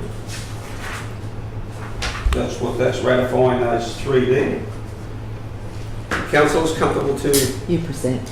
Don't I present, then you do it all through 3 stages? Is it the minutes so that we're endorsing there, is it not? Mr. CEO? Sorry, you're into committee reports. We're up to here. Yep. Construction committee minutes. So yeah, you do the minutes, and so the committee chair would represent those, the minutes and Okay. recommendations. Over to you, Councillor Watson. All right. Hang on a sec. I'll just find my email. All right, Mr. Mayor, I'm pleased to present the report of the Infrastructure Standing Committee that met on September 3 this year. The recommendations from that committee are shown in the minutes, but I draw Council's particular attention to items 11.1, Capital Works Monthly Progress Report, 11.2, Emu Park Golf Course Assets and Equipment, 11.4, Walking Network Plans for Emu Park and Yeppoon, 11.5, Eucalyptus Avenue Traffic Management Review. I present these recommendations to you and seek the table's support in resolving these matters. Second, Mr. Mayor. Thank you, Councillor Watson. Apologies for getting us confused there. Absolutely, as you have done, is correct. So we've got a mover in Councillor Watson, we've got a second in Councillor Friend. There's no items by exception to deal with. No one needs to talk about anything? We're comfortable. You've spoken to that? No. Oh. We'll put that in the vote. Yep. Those in favour? That's carried unanimously. Thank you. Takes us on to recreation and culture. 11.2. Councillor Walcott. Yeah, so Mr. Mayor, I'm pleased to present the report for Recreation and Culture Committee Steering Committee. We met on the 3rd of September 2024. Recommendations from that committee are shown in the minutes. I draw Council's particular attention, 3 points. One of those being community group request for fee waiver water charges, as well as the new policy, Livingstone Shire Council donations policy and procedure, and the monthly progress report, capital projects. Mr. Mayor, before we go on through you, I declared a conflict of interest at the standing committee over the water charges, it was confidential. Through you to Mr. CEO, should I be leaving the room at this stage? Well, I guess if that conflict still The exists, conflict still we feel it exists does. because I live in the vicinity Yep. of the incorporation that's Yep. requesting these fees, and I was not part of the debate, so I'll leave the room. Okay, My apologies for not bringing this up sooner. no problem. Thank you for bringing that up. So that leaves 4. It's still a quorum, so back to you, So I Councillor just Walcott. thank you, Mr. Mayor. I present these recommendations to you. They were the 3 things again: community group, new policy, community group request for fee waiver, the new policy, Livingstone Shire Council donations policy and procedure, monthly progress report, capital projects. Present these recommendations to you and seek your support in resolving the matter. Okay, so we're going to move there to Councillor Walcott. We've got a seconder in Councillor Watson. I do have a question, Mr. Mayor. Certainly. Through the chair, with Jack's Paddock, I was speaking with a member of the group at Jack's Paddock, and someone mentioned that we should be doing a check on whether they've got a water leak. And so I don't know how we go about that, but Just take it as a request. take it as a request. Funds organised. I'll send you a request for that then. All right, thank you. Okay, great. Did you want to speak any further to the motion, Councillor Walcott? No, thank you. No? Anyone speaking against? We'll put that to the vote. Those in favour? That's carried. Thank you. That takes us on to 11. point 3, the Development and Environment Committee. We probably should allow Councillor Friend back into the course. Yes. So we'll just pause. Thank you. Now, I believe Councillor Rees, you're presenting this one here, although you weren't here at the last meeting, but I do thank Councillor Friend for stepping in there. It'll return back to the co-chairs. Just before you do, Councillor Eastwood, if I could have just asked, there's one item on there that I'd like to deal with in isolation, which is the confidential matter relating to confidential item proposal for council to initiate inquiry into acquisition of a portion of freehold parcel for community benefit. That was voted down, I believe, in the committee meeting, and it would be my request to deal with that in isolation, but also councillors requesting at the table for us to deal with that not in confidential, but in the open session of the meeting. So I'm putting that to you, and the reasons to do that is I've sought advice as to the appropriateness or the necessity of that to be in confidential. So maybe if we could have that motion on the table so we know what we're talking about. The new one or the old one? The one that was voted down at the committee meeting. Yeah, And I think only the resolution was obviously public. So just why Lucy's finding that. Big part. Budget rate? No, not Butterick Road. It was to do with the confidential item proposal for council to initiate inquiry into acquisition of a portion of freehold parcel for community benefit. And the commentary around that will be there to provide it. Mr Mayor, Yep. that it's coming out of confidential, is there something that we should not be discussing? Well, Is that how that works? And if I could elaborate further, and I'll probably refer to the CEO, but you're quite right.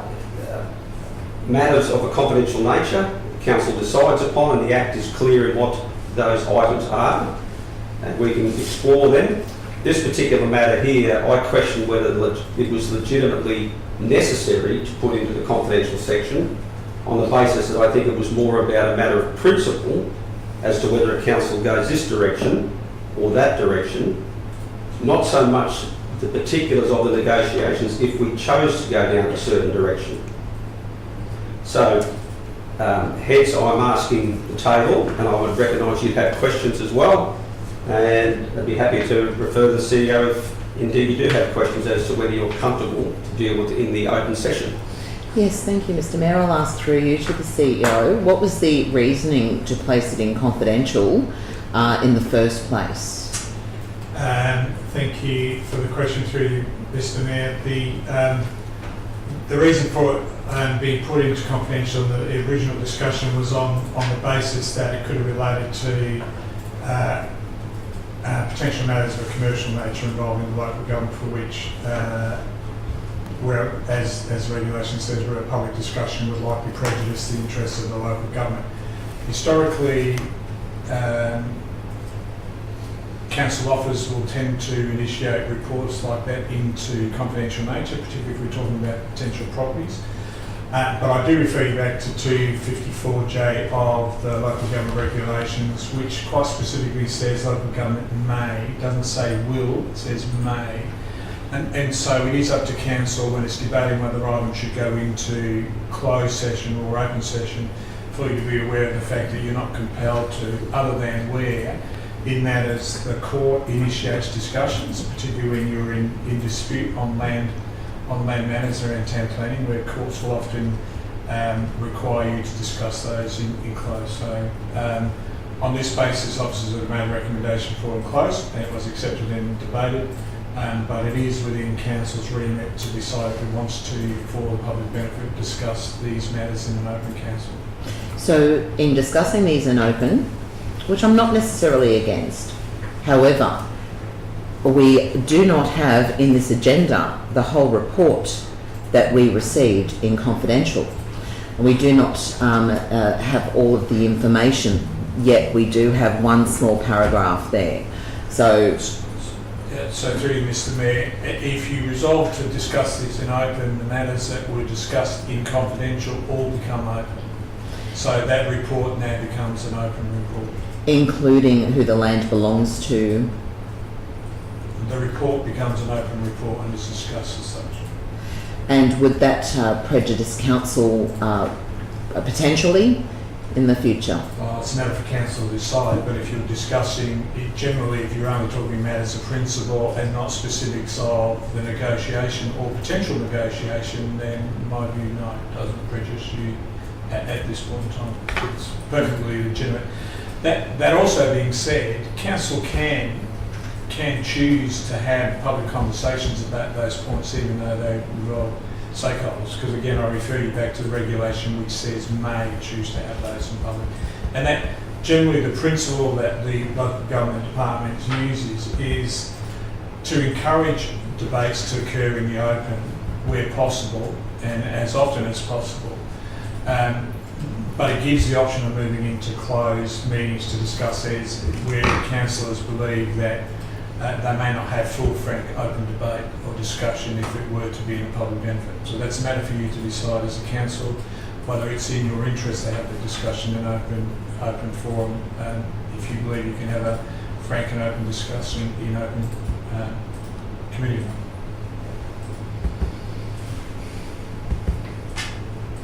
Thank you. Yep. And for council's benefit, we have consulted with legal input on this, and the legal advice will be there provided for you guys in writing to rely on, which is absolutely what you should have. It reassures me that we have every ability to deal with this in the open session, and wherever we can, we would be encouraged as a council to deal with matters in the open session. And that advice will be provided to you in writing, which was something I was extremely conscious of, given that in previous times I've been involved in situations where advice had been quoted as being able to be informed the decision and relied upon to make the decision, and then at a later stage when you've asked the advice wasn't provided in writing, which concerned me. We actually moved a resolution that said at any time we are going to seek legal advice or departmental advice into the future in which we're going to rely on to make a decision, that advice needs to be provided in writing. So I wouldn't ask you to do something that I wouldn't like myself to be, to be done. So this is about us considering, debating the merits of this particular motion in the open session, recognising that it's a principle, a direction that we're talking about, not the contents of the negotiation, if indeed you chose to proceed towards a direction of showing interest in negotiating or inquiring with the landholder about the prospect of X, Y, Z.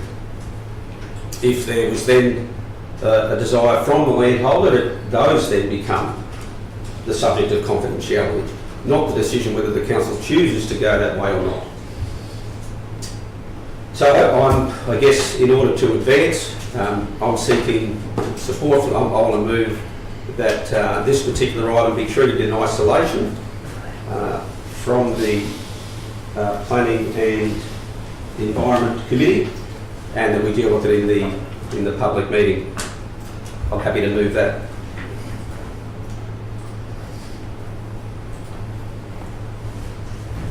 I'll be happy to second that, Mr Mayor.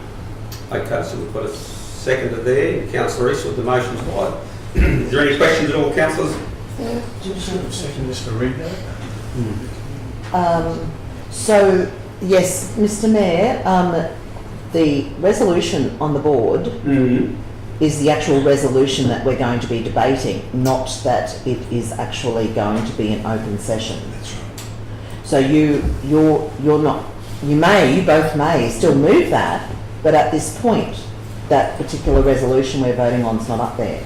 No, we're voting, that's exactly right. We're voting to undertake the debate on this matter in the open session of the meeting. Don't we have to vote first and have it in open? Yes, Yes. that's exactly what we're proposing to do. Then jump in. Oh, there you go.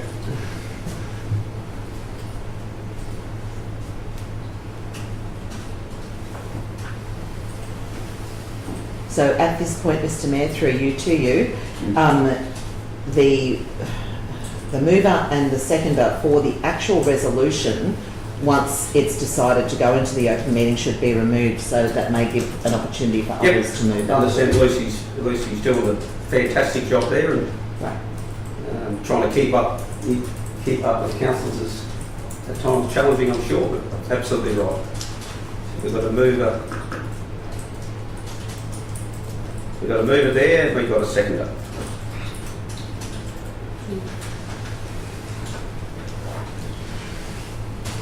Okay. So essentially, I've done some homework on whether I feel that this would be in the better interest of our community to debate these types of matters in the open session. I respect that previously it was put into the closed session because it always gives you the discretion then, once it's in closed, that you can lift it out and put it into the public if you choose. That wasn't undertaken last time. I felt it would be beneficial for this council as we all aspire to be as transparent and accountable as we can, and this is an opportunity to do that. So that's the intent of it. Good. Anyone want to speak against the motion? No. No further speakers for? Those in favour? Okay, thank you, that's unanimous. That takes us then on, we could perhaps deal with this matter now in isolation and then allow Councillor Eastwood to move on with the balance of the committee. Good, because I need to ask you another one. Isolate another motion. Which is on this one. On your 11.3. Yep. Through the Chair, Mr Mayor, I'd like to also bring up about development application 288-2023. Just wondering if we've had any feedback from the landholder or not? Through the chair, yes, the landholder will be getting additional reports done. So when we come to that matter, we've got an alternate resolution to the one that was presented. So we'll deal with that one by exception. Okay. Thank you. Okay. So does that need to be removed from here then? Oh, so It's not on there. well, it is there. That's Oh, so it was one of the, it's not being put up today. all right. It's been removed. Okay. It's been removed. All right. I think it's just below. Okay. All right. Councillors, I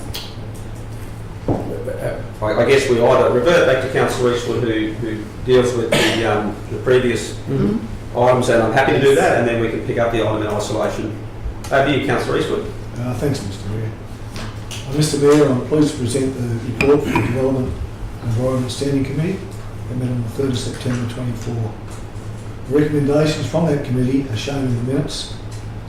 In particular, I draw your attention to item D31323, a development permit for reconfiguring the lot, one lot into 3 lots situated at 46 Roberts Road, Pacific Heights. Also, a biosecurity plan consultation, the Emu Park Beach foreshore plan, and the contribution charges in relation to bad debt. I present these recommendations unchanged to you and seek your support in resolving these matters. As Chair, I further request item D288/2023, reconfiguring a lot, one lot into 2 lots and access easement at 115 Butterick Road, Curruman, be removed and considered separately due to councillors requesting additional information be gained from the applicant at the Standing Committee. The Committee Secretary will provide further updates on this matter. Thank you, Mr Mayor. Thank you. I'll second, Now, Mr Mayor. yeah, you're second that, Councillor Friend, thank you. We're all clear on what's being included and what's not? Yep. Okay. Councillor Eastwood, you've spoken to that. Anyone want to speak against? Any further speakers for? We'll go to the vote. Those in favour? That is carried unanimously. Thank you, Councillor Eastwood. That takes us to the item being treated in isolation there, I believe, which is the matter the matter to do with council's appetite for exploring the opportunity and to delegate the CEO the ability to discuss with the landholder adjacent to the Keppel Cove community. We know that that's all private land there, and for nearly 1,000 people, they don't have a legitimate access to the beach, like the rest of us have to our local beaches. And this has been a challenge for that community for a long, long time. And we've seen enormous growth in that community of Keppel Cove. There's a significant number of families and retirees that love to live in that location. Council's investing in the park down there to make it to lift the centre of that community, and the community is responding to that in a great way. They're very proud of their community down there, and one of the biggest challenges that they have, and has been for many years, and council has been silent in the past, is that it's private land and council doesn't have the ability to just allow people to go through. This has caused over the years much conflict, because often when places are fenced off and you don't have public access, that's quite often when antisocial behaviour can go and allowed to grow in a way, because there's no one there to keep checks and balances. So this is about this council standing up and saying, we recognise there is a problem, and importantly, we are part of the solution. I want to make clear this has nothing to do with providing public access onto the beach. This is about public access through the private property to the beach. To the beach. It's up to a council what they allow on that beach to occur in terms of vehicle access or whatever. That's a completely separate matter, in my opinion. This is about allowing those people to get to the beach. So I hope you understand that is the direction that we have the ability to choose to do here today. And it's done on behalf of those 1,000 people there who want to, at the very least, be able to legally, at the very least, walk to the beach. So I hope that we see the intent of this motion and not go beyond and vote against it on the grounds that you may not want a vehicle on the beach. I totally respect that. But let's at least allow people the best opportunity to get to the beach. Thank you. Thank you, Mr. Mayor. I have some questions through you, and I don't know whether they're to you or to Sonia or to the CEO here. In the original commentary for the previous confidential report that's now in the open, it says Council is currently undertaking a review of its local laws and has included the key question about whether driving is supported on the following beaches: Reedamata, Long Beach, Zilsey Bay and Timbers Beach. It then goes on to talk about, as most reports do, risk assessment. It states that there is a significant reputational risk should the council resolve to amend the local laws to allow driving on the beaches in the Zilsey area. And if that was going to be the case after the local law review, then of course, I agree with you, Mr. Mayor, we do need to provide lawful access. Under engagement and consultation, I do have a question here. Under engagement and consultation, it stated that there's been limited consultation on this matter other than internally with Mayor, CEO, General Manager of Communities and Manager of Development and Environment.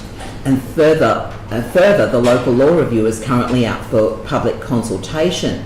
So my question, first of all, in relation to engagement and consultation, there has been limited consultation to then look at requesting of the private landowner an access to the beach. What other consultation should take place before this resolution is recommended? Is that question directed to whoever can actually answer that? I'm happy to, I guess, start an answer, and others can, by all means, contribute.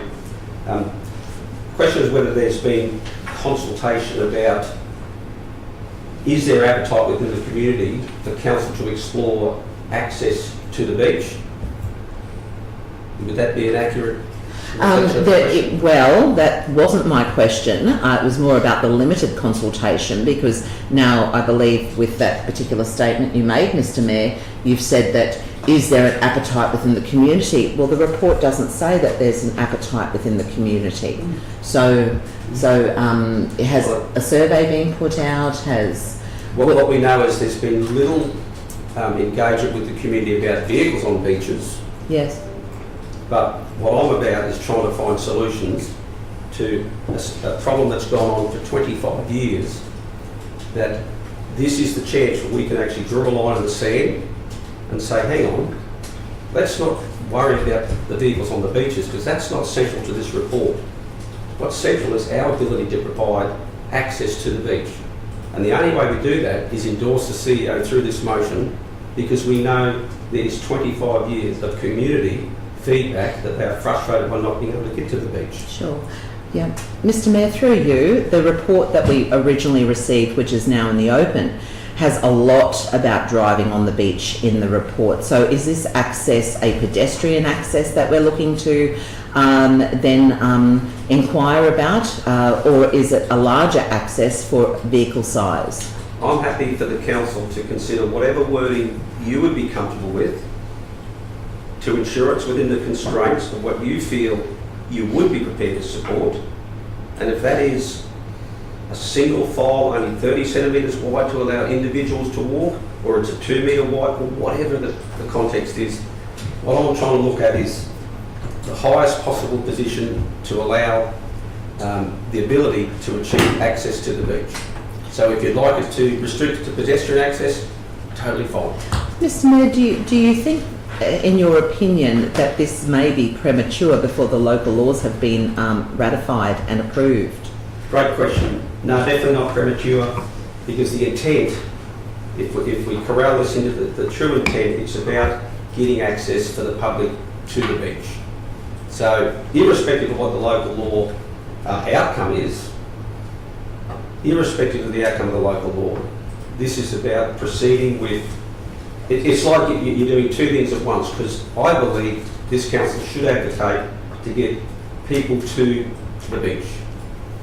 The local law is about what action is going to occur on the beach. This is about getting people to the beach. So I don't want to enter into a debate, although it almost sounds like we are. So any further questions? Question, Mr. Mayor. You're asking the CEO to negotiate on this. Is there any renewed ideas on what part of the beach? Because I'm looking on the Queensland Globe and there's multiple tracks onto the beach currently. And by the way, it's more like 40 years than 25. Yeah. Oh, I guess the good news is, in answering that question, I haven't mapped what might be the appropriate locations to go through that there. That's what community's about, that's what professional planners are about, that's what our environmental staff are about. We see accesses along our entire coastline that we all benefit from. How do we apply that in this circumstance? In terms of the nitty-gritty of the details, we're a long way from that. But if we don't support today, we don't get anywhere near that. So I hope that satisfies. Sure. Mr. Mayor, with your leave, can we add a word into the officer's recommendation? Leave it as it is, that the committee recommends to council the CEO be authorised to make inquiries regarding the cost of acquisition of a portion of land to allow lawful pedestrian access to a beach. If the local laws come back that are overwhelmingly people would like to drive on that beach, then surely we would still be in negotiations with the landowner to expand that. Yeah, happy to include the word pedestrian, but I wouldn't think about what you're describing there in terms of the landform there. People at Lammermoor, they drive right up to the top of the beach. People at Toohey Bay drive right up to the top of the beach. There's a fair gap between the people living on it's the street where the place is. Marina. It's a fair distance that if we went just with pedestrian, what you're saying is that we wouldn't have the ability to be able to drive like at the big dune up the back of Farnborough there, where the surf rider provided vehicle access all the way off Iwasaki's back road to the top of the dune with a car park. Because otherwise in summer, people are walking with little children a long distance to the beach. So I'm happy to include a number of uses, pedestrian, vehicle, whatever lawful mechanism people with disabilities. We're going to make them walk or be pushed or whatever. 300 metres? Or are we going to go, no, let's broaden it, and we can explore that in the future. This is just about the high level, what can be achieved if we have the appetite to go there. So, So I guess once again, that's probably an area of debate, but I'm happy to include pedestrian and other lawful access to be determined by the council, because we would vote ultimately. It's all within the realms of council's decision making. So, yeah, if we could include perhaps those words pedestrian and other, Mr Mayor. Yep. Because I also like this particular wording on the recommendation on the proviso, no commitment to acquire the land is made without further approval by council and identified source of funding being provided to council's satisfaction. So I'm happy with that, if you wouldn't mind adding those words. I think we've got them up here. I'm happy, I've probably spoken far too much, happy if either Sonia or Greg would provide any commentary or...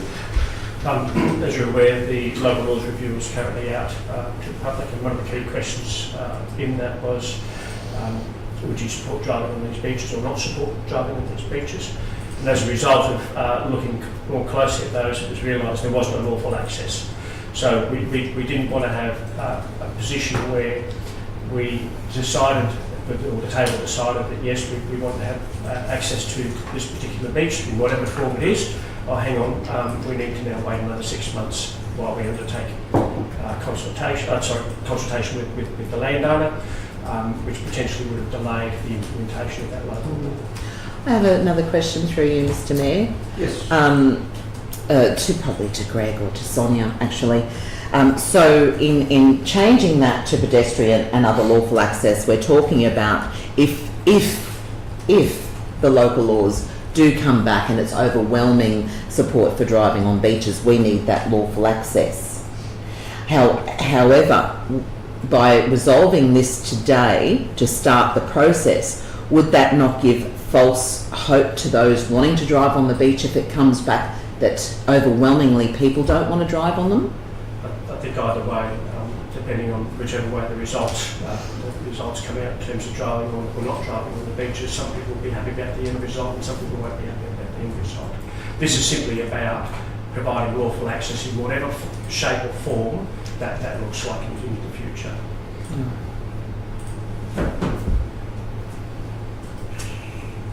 Okay. We have a motion there. I'm moving it. Have we got a seconder? Councillor Easton, did we already ratify that? Sorry, guys. Last meeting. We did? Okay. So the motion's now live. I'll resign my right to speak further other than wrap up. So if anyone wants to speak against. Any further speakers for? Yeah, Mr Mayor, I'll speak for it. Thank you, through you. I spoke against it at the confidential meeting only because it was in relation to driving. A lot of this report was about driving on beaches, and this council has not yet ratified the local laws. We're not even sure what the outcome of the survey is going to be at this point of time. But the reason why I will vote for this is because it clearly states on the officer's recommendation that on the proviso, no commitment to acquire the land is made without further approval by council and identified source of funding being provided to council's satisfaction. And my last comment will definitely be that this is in no way authorising driving on beaches.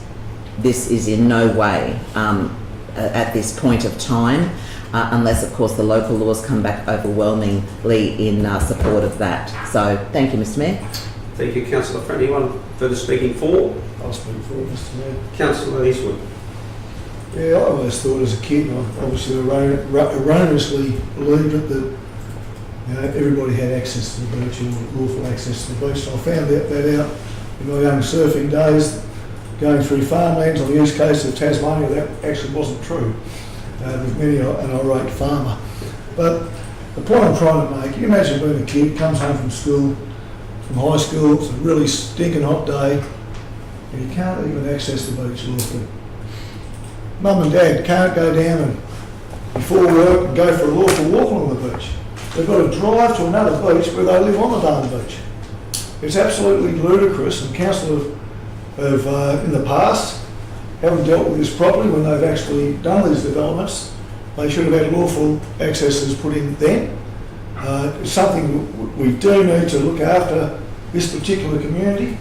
We need to look after their lifestyle, and we need so they can stand up and be true. Sorry, got a bit of a frog in my throat.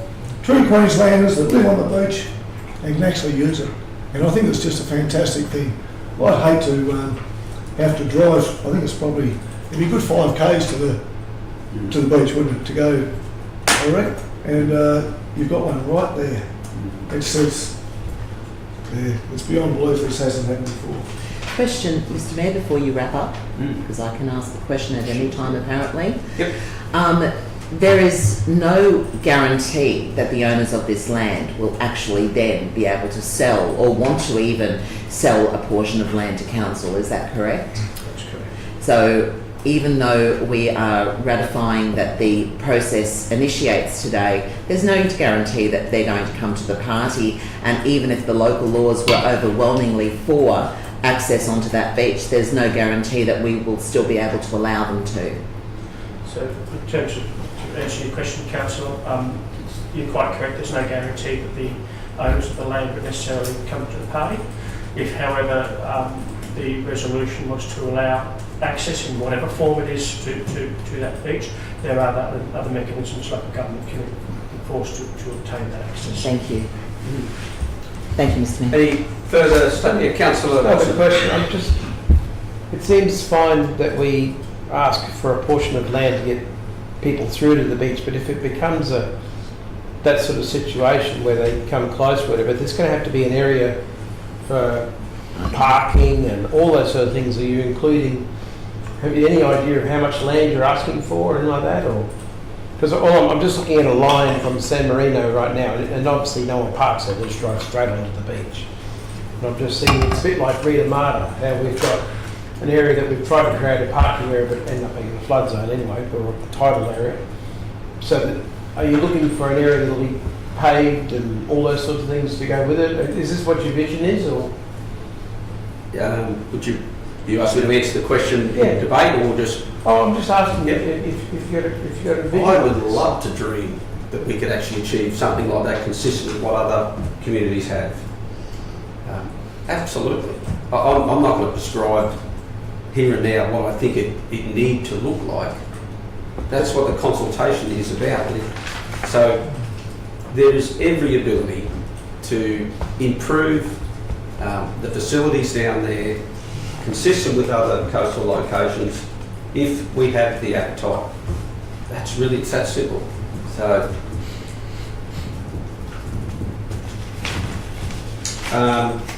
okay, any further speakers? Councillor Walker, you're good? I'm good, thank you. Okay, just in wrapping up, I was thinking of my often referred to the situation of the black swan, where up until about 1780 they thought there were only white swans in the world. That's really what they thought. And this scenario here has been going on, as Councillor Watson's pointed out, nearly 40 years, where there's been a problem identified but no solution has been put forward. This is the start of a solution. Well, Mr Mayor, there was a solution. They walked in. Illegal. Because they couldn't drive in. No, sorry. There was no legal solution. No. So are we going to condone illegal activity? Absolutely not. So the key is finding a solution to the problem. This is the start of that. In the event that a landholder says, not interested, no way, it doesn't stop there. As the officers pointed out, I do want to thank the officers, the officers' identification of this, that hey, this is a problem there that this council has. This may be a way to address it. What a great collaboration between our staff and the council here to identify a problem that has existed in this community for so long, and is especially exasperated when you've got an overseas, potentially absent landholder, which really holds 1,000 people to ransom. As a council, we have the authority to take other measures in place if that's what we chose to do, because the landholder did not want to negotiate with the council. That would be another decision for us to make. but recognise that is within your authority to do, and they would become subject to confidential negotiations. But it doesn't stop there just because a landholder says, sorry, you can't come here. If that was allowed to be the status quo, you would not build roads, you would not build hospitals, you would not build schools, because people would say, no, you're not doing it here. I'm sorry, we have the authority, and on behalf of our community, we would do everything we can to achieve that. But if we don't vote for this today, it remains a problem, and it'll go on for another potential 40 years. I hope this council can be known for one that looks for the black swans and finds the solutions. So on that, that's me wrapped up. We'll put that to the vote. Those in favour? Thank you, councillors. That's unanimous. We move on to, thank you, Greg and Holly. Well, that concludes our, does that conclude our committees? We're dealing with the other one in isolation, 11.3A. Through the chair, can I speak to that? I'd love to Okay. speak, that'd be great. So council has requested that the developers of this property provided further information or had the opportunity to. We've been in contact with them and asked them to do that. They've advised that they're willing to do that, so they're looking at environmental, bushfire and slope instability reports.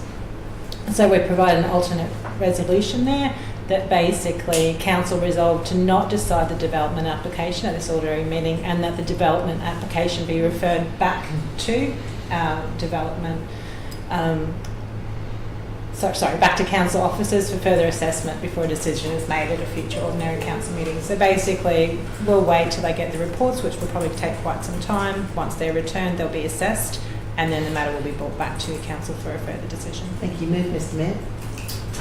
You were moving that, Councillor Friend? Yep. Councillor Watson, you're seconding.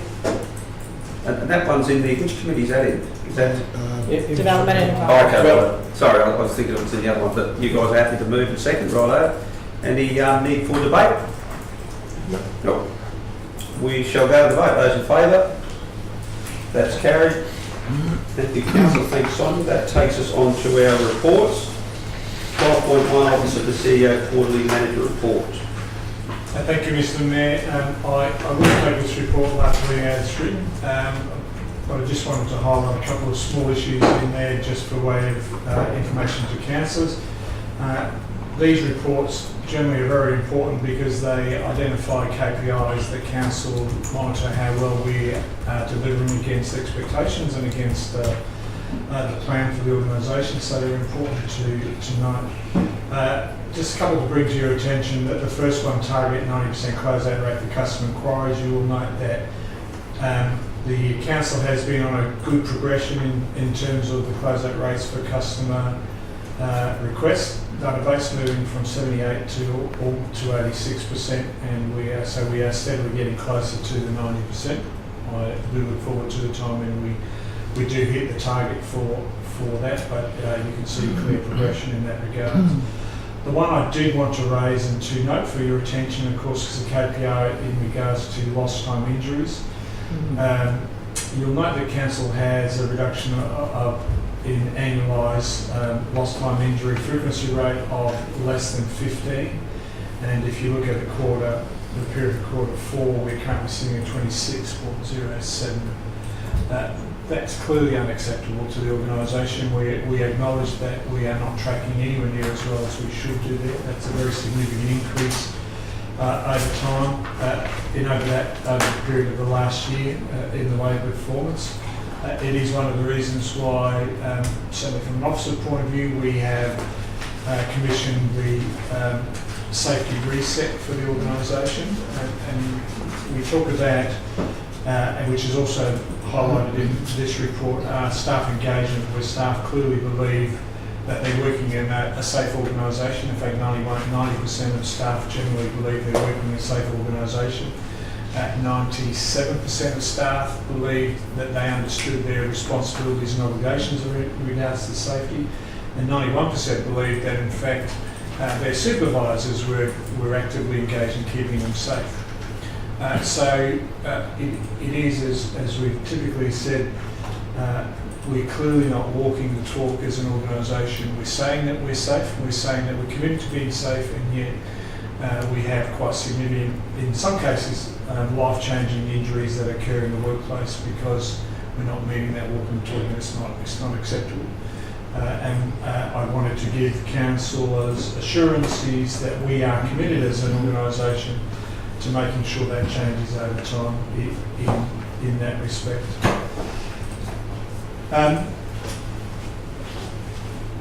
Just a couple of other ones quickly to note. One of the areas that councillors will note in policy documents, there's one that we note we have 216 policy documents with 40% overdue for review. You would generally look at that and go, that's quite a significant overdue position. In part, some of that is to do with the fact that we actually have a very lot of policy documents in this organisation. We are a largely resource-constrained organisation for constantly reviewing that. But in a lot of cases, we have a plethora of policies which simply don't make sense to continue to have. We are overloaded as a document.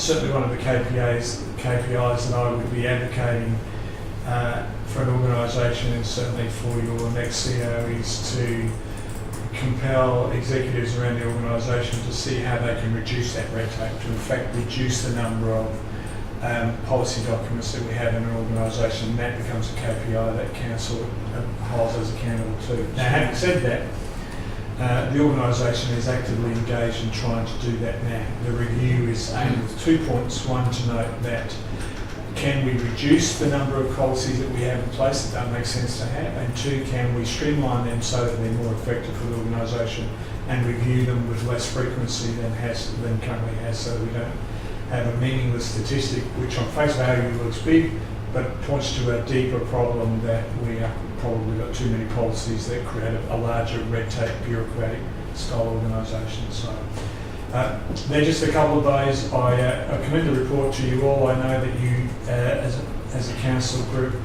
look at these closely because they are a way that you can monitor how well or not we are performing as an organisation, and I'm happy to answer any questions that you may have. Thank you, Mr Mayor. Thank you, Mr CEO. Any questions, councillors? Yes, Mr Mayor, through you.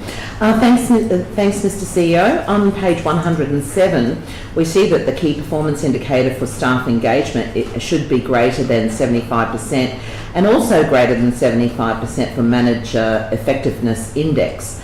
My question is, why is this, or what can be done different to reach more than the 64% of staff engagement? Have you given this any thought as an interim CEO? Certainly as interim CEO, we do have our engagement survey that is coming up, and we're in the process of doing that. And yes, I have, Councillor Friend, I thank you for the question.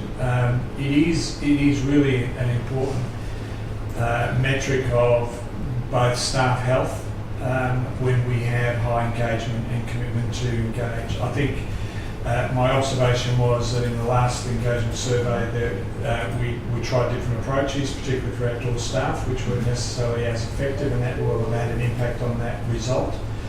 And so we are, for the next engagement round, we are changing that process around to make sure that we actually engage more staff actively in a manner that suits them. So, you know, quite often we had an online survey.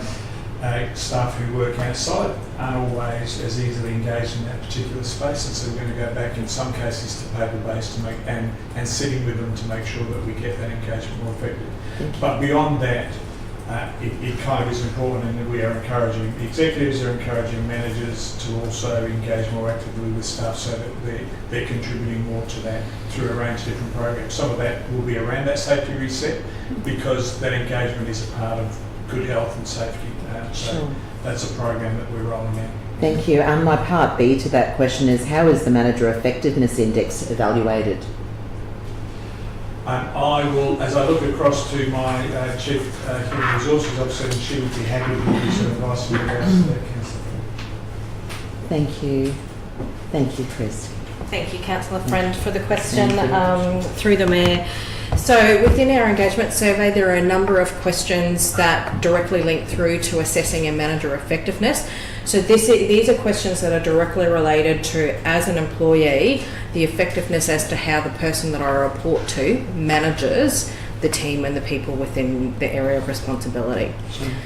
So there are a number of questions in regards to that. Okay, thank you. Thanks for that. Thank you. Just one more question. Thank you, Mr Mayor. Page 113, I note that the local spend within Livingstone Shire Council was 23% of the total spend with contractors who are within Queensland, and this equals $1,818,996. Is this an average percentage of true local spend within the Livingstone government area, within the local government area? Through you, Mr Mayor, I'd probably defer that question to the Chief Financial Officer in that regards.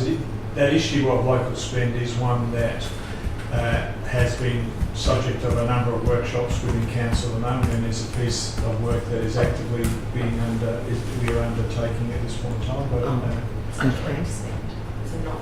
Yep. So it's direct spend with suppliers, so there'll always be that add value add. So with suppliers, will then further spend within the local economy as well. So there'll always be that value add moment. It also excludes employee salaries and wages, which is another example of spend within the local community as well. Thank you. Thank you. Do we have a mover? I move, Mr Mayor. Moved Councillor Friend, seconded Councillor Eastwood. Thank you. Any debate required, councillors? Oh, I'll just have a few. I'll reserve my right to speak at the end. Certainly. Anyone speaking against? No. Anyone further speaking for? Councillor Eastwood? Yes, Mr Mayor. Just to say that I really enjoyed the format. And found it very easy to read. So thanks, Mr Silver. Okay. Here. Mr. Councillor Mayor. Friend, would you like to Yes. wrap up? Yes, Councillor Eastwood, that was a true observation. I also enjoyed the format. But I just want to make a comment in relation to one small section of this whole report, and I've read it in full. I see on pages 134 and 135 that customer support staff are actually kicking goals with almost 33,000 calls within the last 12 months and almost 16,000 customers who turned up at the Yeppoon Town Hall in person and 2,600 customers who turned up at the Emu Park Library in person. So I just wanted to give a shout out to all of those customer service officers on a job well done, and to all the staff and management in that area. Thank you. Very good. Sure, all councillors would put those sentiments there right across the organisation. So, Councillor Friend has wrapped up. We'll put that to the vote. Those in favour, that's unanimous. Thank you. That moves on to 12.2. Our Chief Financial Officer, Andrea, delivering the monthly financial report. Thank you, Andrea. Thank you, Mayor, and good morning still, councillors. Today I'm presenting the monthly financial report for the period ending August. I'll just take the report as read, but just draw attention to a couple of key items that I'd like to speak further about. So the half-year rates and charges were generated in the system in July and did have an issue date of the 26th of August. So it will appear that the revenue is exceeding budget, but that is because discounts, so a 10% discount for early or prompt payment of rates, will be taken up in the system as those payments are made. Fees and charges appear to be under budget due to the accrual of the infringements back into the 23-24 financial year. So that is one of those end of year adjustments that we do take up. The variance with sales revenue is more about a timing issue for the invoicing of the RMPC work. So there's a 1 month lag on that particular one during the financial year that is picked up prior to the 30th of June. In regards to operating grants and subsidies, it's also a favourable timing difference. So councillors will be well aware that we received the 80% early payment of the financial assistance grant in the first week of July. So this will show us a favourable timing variance, as we had forecast to receive those amounts in quarterly instalments throughout the financial year. Overall operating costs are within budget expectations. So they're looking at our assets and liabilities, so the things that we own versus the things that we owe. So cash is up, but receivables are down, and this indicates or reflects the payments that we're receiving in regards to our rates and charges. So they'll show as a receivable until they're paid and the cash is in our bank account at that point. Receivables for the next few months, when comparing against the same month for the prior year, will show it will appear as an anomaly, although we're having a higher outstanding amount. That's more reflective of the later issuing of the rates notices. compared to the previous year. So we'll see this as a timing issue up until the next half-yearly issuing in January, February. So in terms of overall debt management, the number of assessments under management are lower than the same time last year, but again, that's because we've issued the notices later, so our debt recovery procedures that follow that will be flow on at a later period. We've already touched upon the local spend this year, so 26% of our spend year to date has been within businesses purely located within the Shire boundaries. We do have a target of 30% for this financial year, and note that we achieved about 29% in the previous financial year. So borrowings would have inched up slightly in the month of August, and that is only due to the interest. So we accrue interest is charged on our account on a monthly basis, but we make our full payments on a quarterly basis, and an extra payment would have been paid last week, so it's due in September. Capital revenue, so we did have a change in our reporting, council. So you would have noticed in the standing committees we had the more detailed capital reports listed with those standing committees that they have deeper insight over. So that detail is no longer presented in the monthly financial report, so we'll just talk about it at the portfolio level here. So overall infrastructure charges have reduced to slightly below the year-to-date budget, and capital grants and subsidies will continue to be released as the work progresses.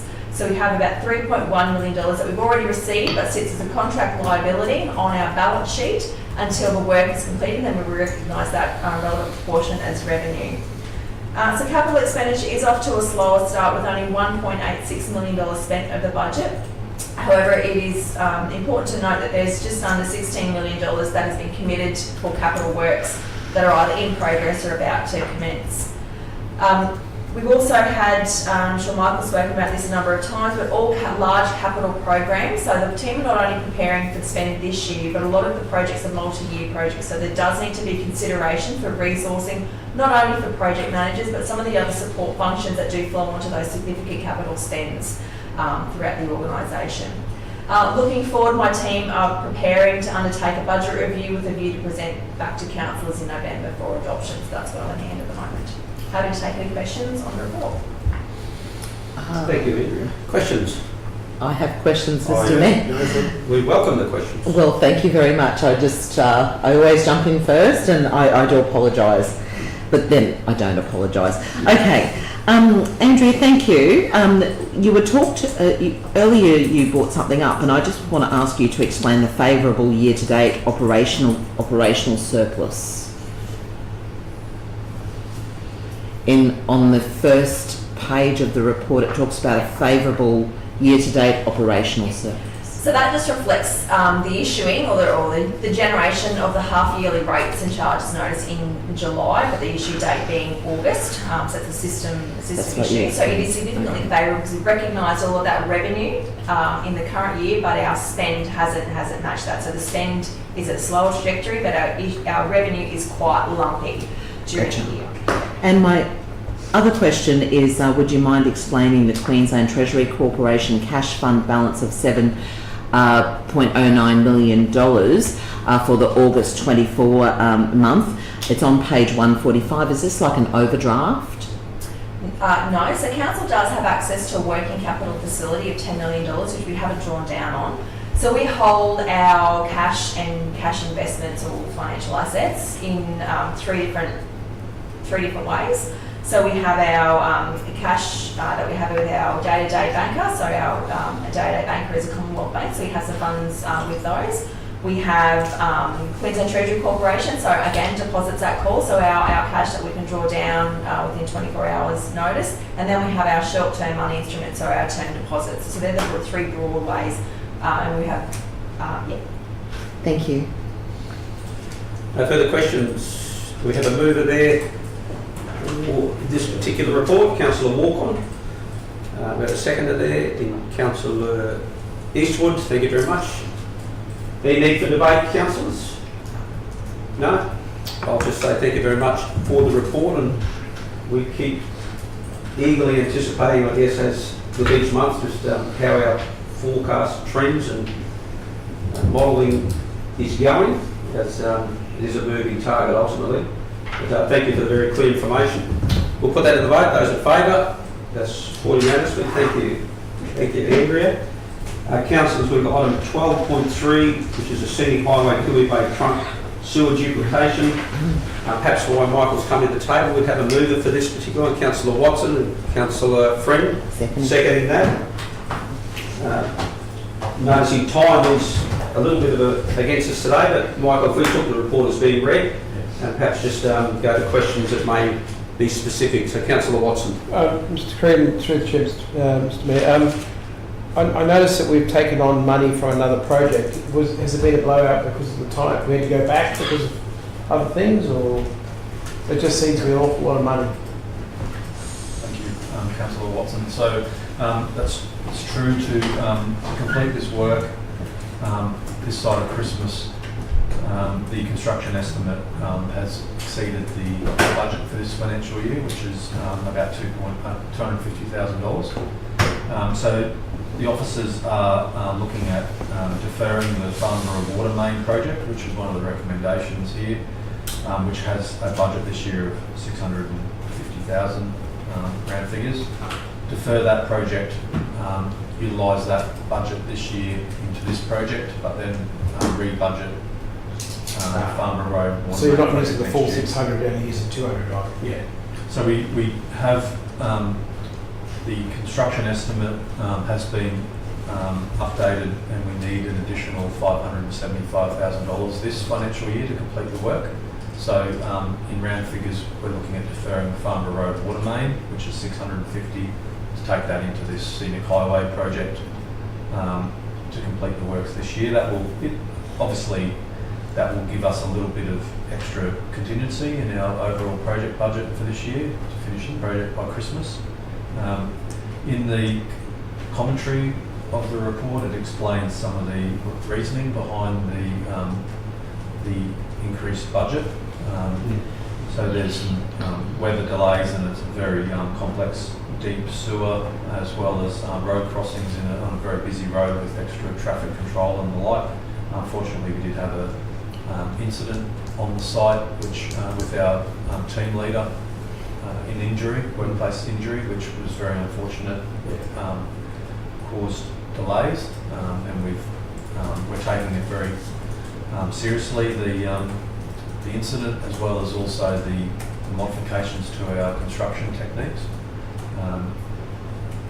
This project has been on the books for a couple of years now, and it's related to sewer overflow during heavy rain around the Percy Ford area in Toohey Bay, and it's a vital link in our network to try and reduce that event from happening again. I've known of this situation with Percy Ford since 1991, when I covered a flood then. And I've been working with a couple in Percy Ford Street, and I think they'll be extremely happy when they don't hear their toilet gurgling when it rains from now on.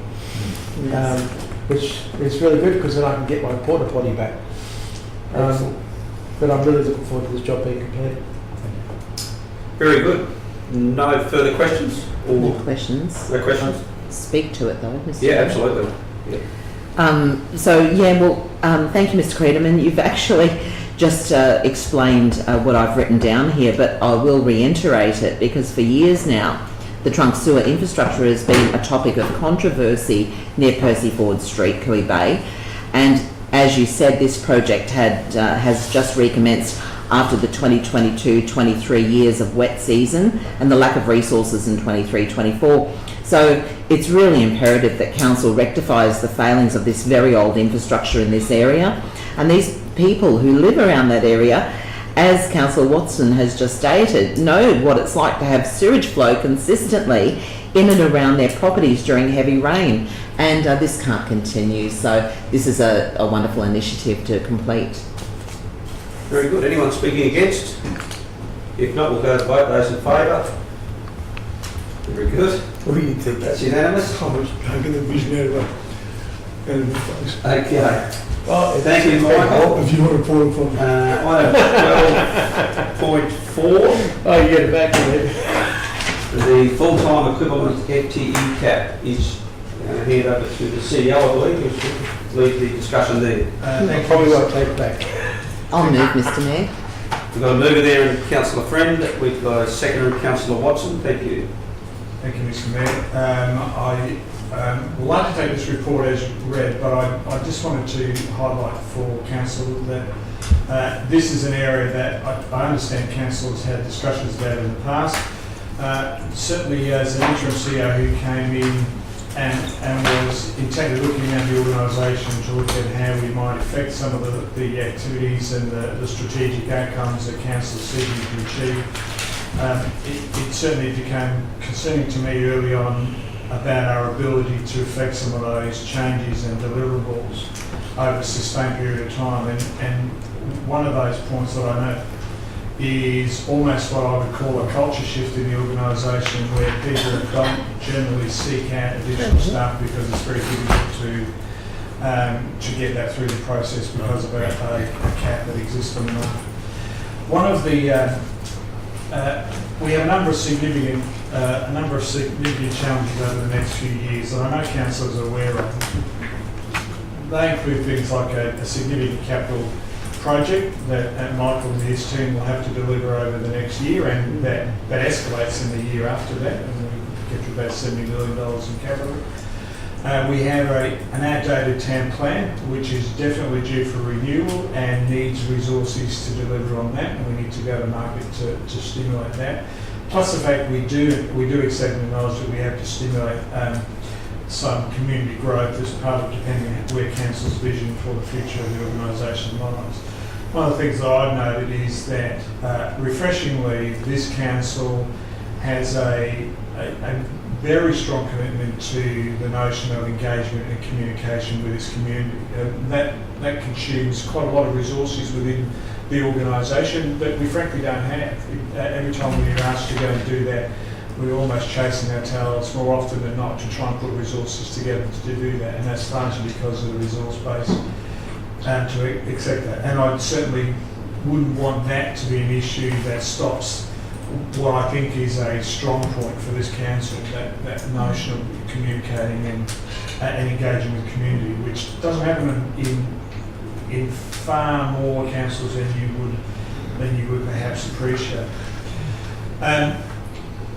The other project, which I've obviously spent a fair bit of time on since I've been here, is the Merlin project, which was in the first council meeting that I attended, was terminated, and we are left with a process and a project and a need for the organisation which we have to revisit sooner than later in the business. I know when we brought this to the table in July, we said we'd probably sit on this and think about it and let the environment settle for a year while everyone cooled their heels.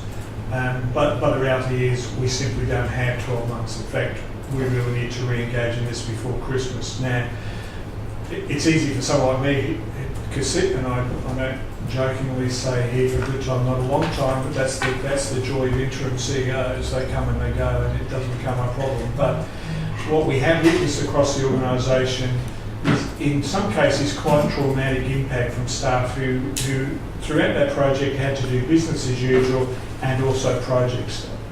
And in effect, there are plenty of examples of staff, and I know he won't mind me saying it, but I look across at Alistair as an example as a project manager with Goshen, was largely carrying almost 3 people's jobs in one. And that's because there is a culture of not asking for more staff, because there's an expectation that you won't get that. And so we are an organisation that effectively is not treading water, we're actually going backwards in terms of what we do.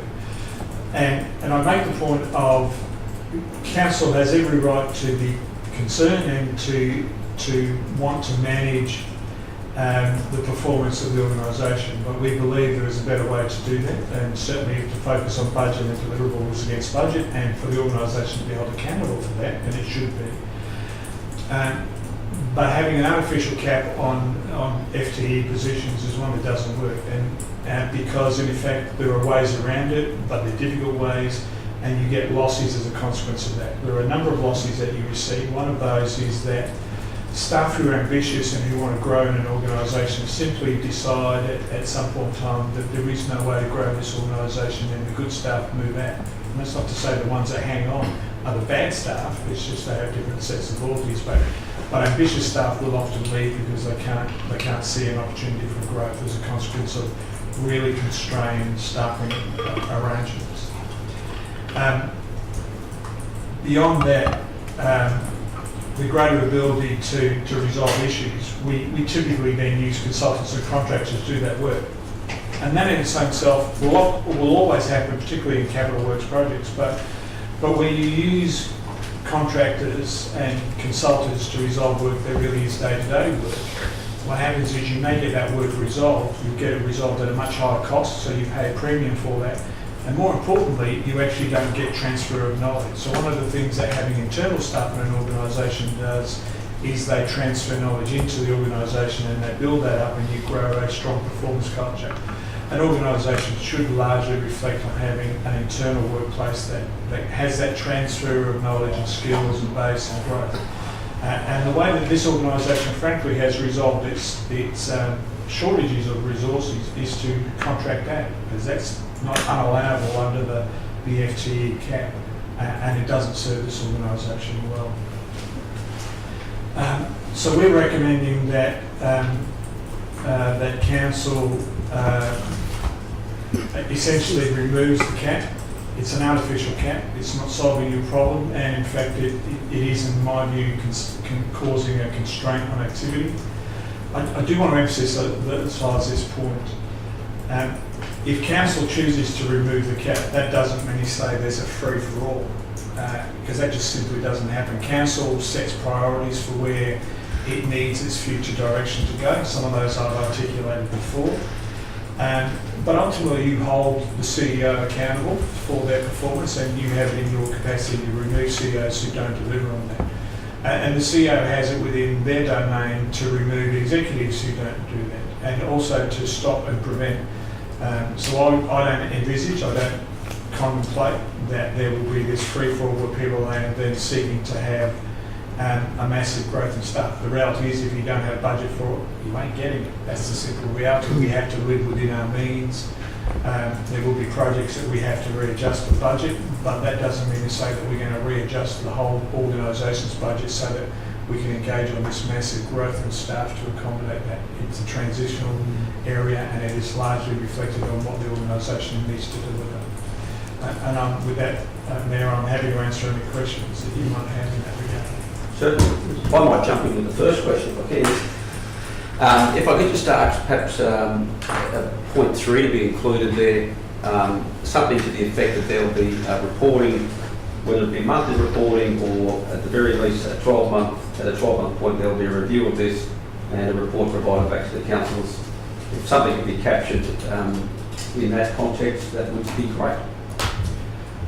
Yep, perhaps happily to suggest monthly reports are probably meaningless, Mr. Mayor. I'd recommend that we do quarterly reports on the staffing issues, and that on an annual report we provide an update to council on how that is travelling. That'd be great. Other questions, Councillor Watson? Mr. CEO, I know that we're going to have to build up with the workload that we're envisioning. Have you any idea of how many extra staff that would be? No, have we done any figures on that yet? Or? No, we haven't, and nor had I contemplated that sort of workload at this point in time. But what I have suggested is I've suggested in this report there are areas of priorities that we would set for organisation, and they are largely around critical performance areas for us. So the town plan review, we need to resource it accordingly to be able to make sure that happens. We obviously have to resource for our capital works program. If you're going to approve $40 million worth of capital works, you have to have the means to deliver against that. And the other part of that being the area of engagement. I think we are quite significantly under-resourced in that area in being able to deliver better community engagement for council, and so we probably envisage a different structure around that.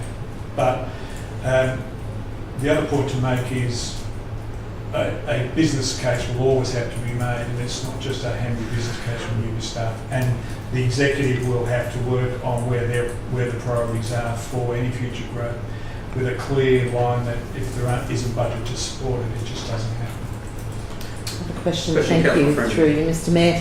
I have a question and I reserve my right to speak at the end, thank you. But my question, and thanks Mr CEO, is how will adopting a total labour spend as part of the annual budget assist in the reduction of having to rely on contractors and consultants? And I imagine this would certainly save council money on having contractors and consultants, but how is that actually going to be looked at, a total labour spend as part of the annual budget? Yeah, so in essence, the way that you typically reflect on staffing arrangements is how much budget you have and what you allocate for budgets on an annual basis, and performance against those budgets around staffing. So throughout the course of the year, when you're reporting on the staff, you're actually reporting on outcomes and deliverables for the organisation. And council would be less concerned then about the staffing component of that, because it's just another one of those outcomes that you require to deliver.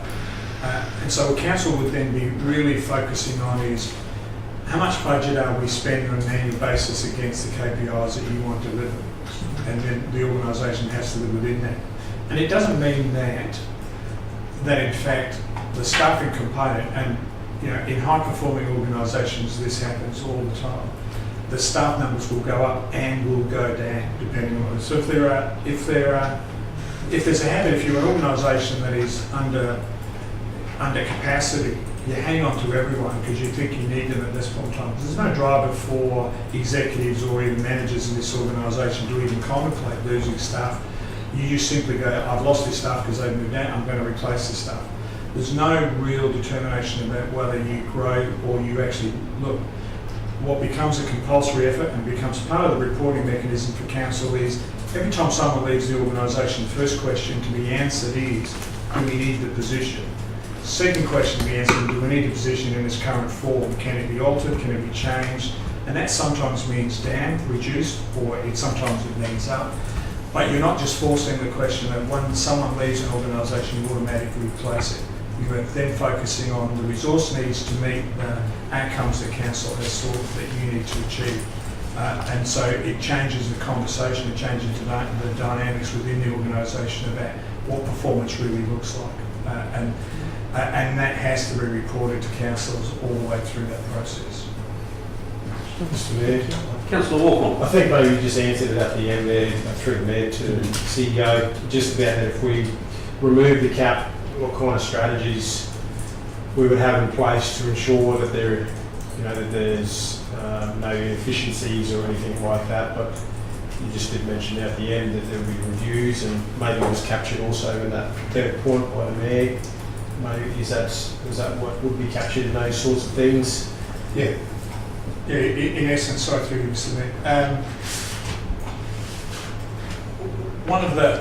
Certainly one of the questions that we are looking at and we will look at when we talk to prospective CEOs for this organisation is their approach to staffing issues and is their approach to running high performance organisations. And so, I'm throughout and this is not an unusual question for me, but throughout my career I've always been responsible for reducing staff and budgets in areas. It's not to say that I'm Title Me, it's just that organisations can always be more efficient.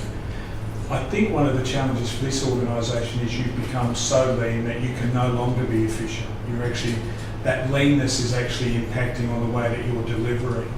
And the way that you seek sometimes to resolve that is to contract out. And for all the problems that I've articulated before, you're not getting good value for money in that exercise. So by having a focus on what the outcomes are that you deliver and driving a high-performing organisation against those metrics, you'll actually naturally drive some of that performance on staffing. Very good. No further questions. Councillor Friend, did you want the opportunity to wrap up the debate? Is anyone wanting else? Does anyone else want to speak? They can certainly speak if they want. Just briefly, Mr Mayor, I think it is time for us to change with the market and to, if we want to have growth, if we want to have a sustainable organisation, we've moved into this way, and I'm really happy to back this up.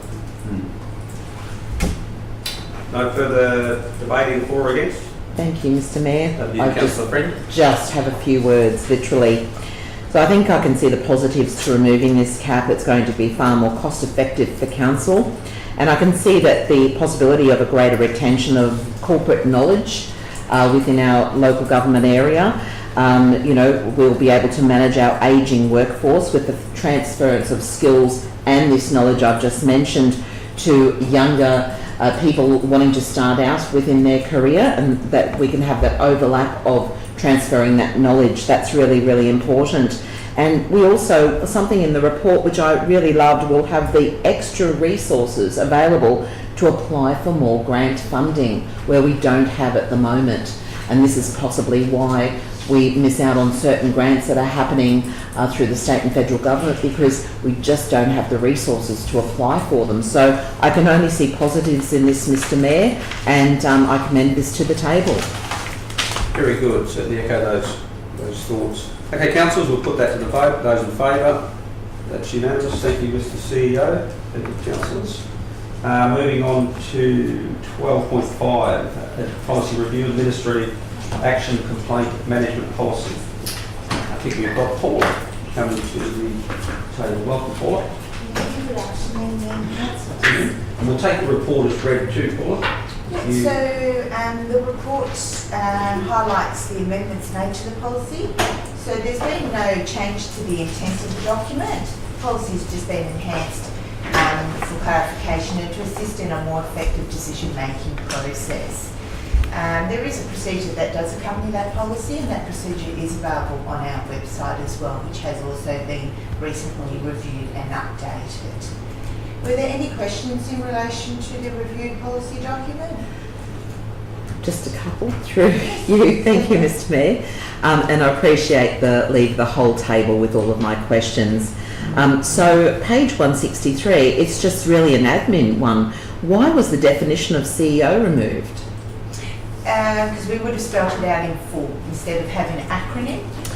So where we can, we try not to have those acronyms. So I would say that we would have removed the acronym and Sure. spell that out in full.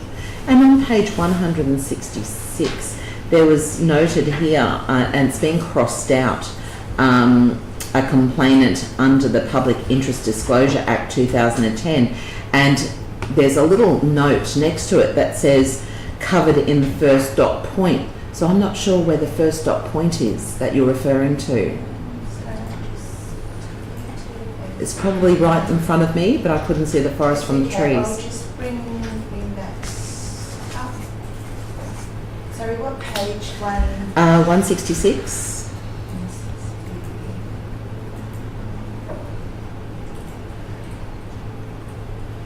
So a complainant under the Public Interest Act covered in the first dot point.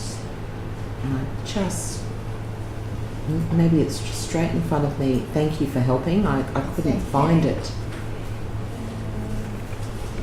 So if we go back to page 165, 165, yes. complaints specifically covered by other legislation such as competitive neutrality, public interest disclosures, employee misconduct, corrupt conduct, councillors, complaints about the chief executive officer and privacy complaints. Okay, so it's So it's just just been incorporated into that first dot Thank point you. instead of the standalone dot point. Thank you. No further questions, councillor. We've got a mover there. Got a mover in councillor Walcon, secondary councillor Eastwood. Any need for debate, councillors? No, we'll put that to the vote. All those in favour? Thank you very much. Thank you, Paula. Item 12.6, policy review, workplace health and safety policy. So Christy's going to present that one. Perhaps if we could just, councillors, get through the next three, and then we can maybe break for lunch if you're comfortable with that. That'll conclude the open session. Over to you, Christy. Thank you, Mayor. Good afternoon, councillors. I will look to take this report as being read, but just a couple of key points that I wanted to note along the way. So the workplace health and safety policy has been reviewed, and we've done an assessment internally against what we call the Workplace Health and Safety National Self-Insurance Tool, just to make sure that it is in compliance with that. And the good thing is that we have found that that is to be the case. So as a person conducting a business or an undertaking, we must, underneath the Workplace Health and Safety Act, ensure as far as reasonably practicable, that the health and safety within the workplace is maintained.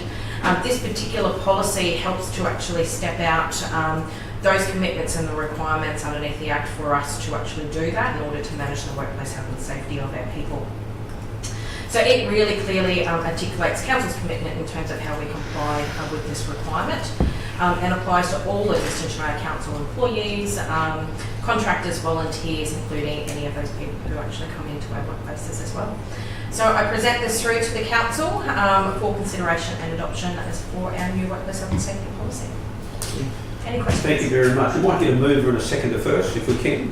Move her in, Councillor Walk on seconder and Councillor Friend.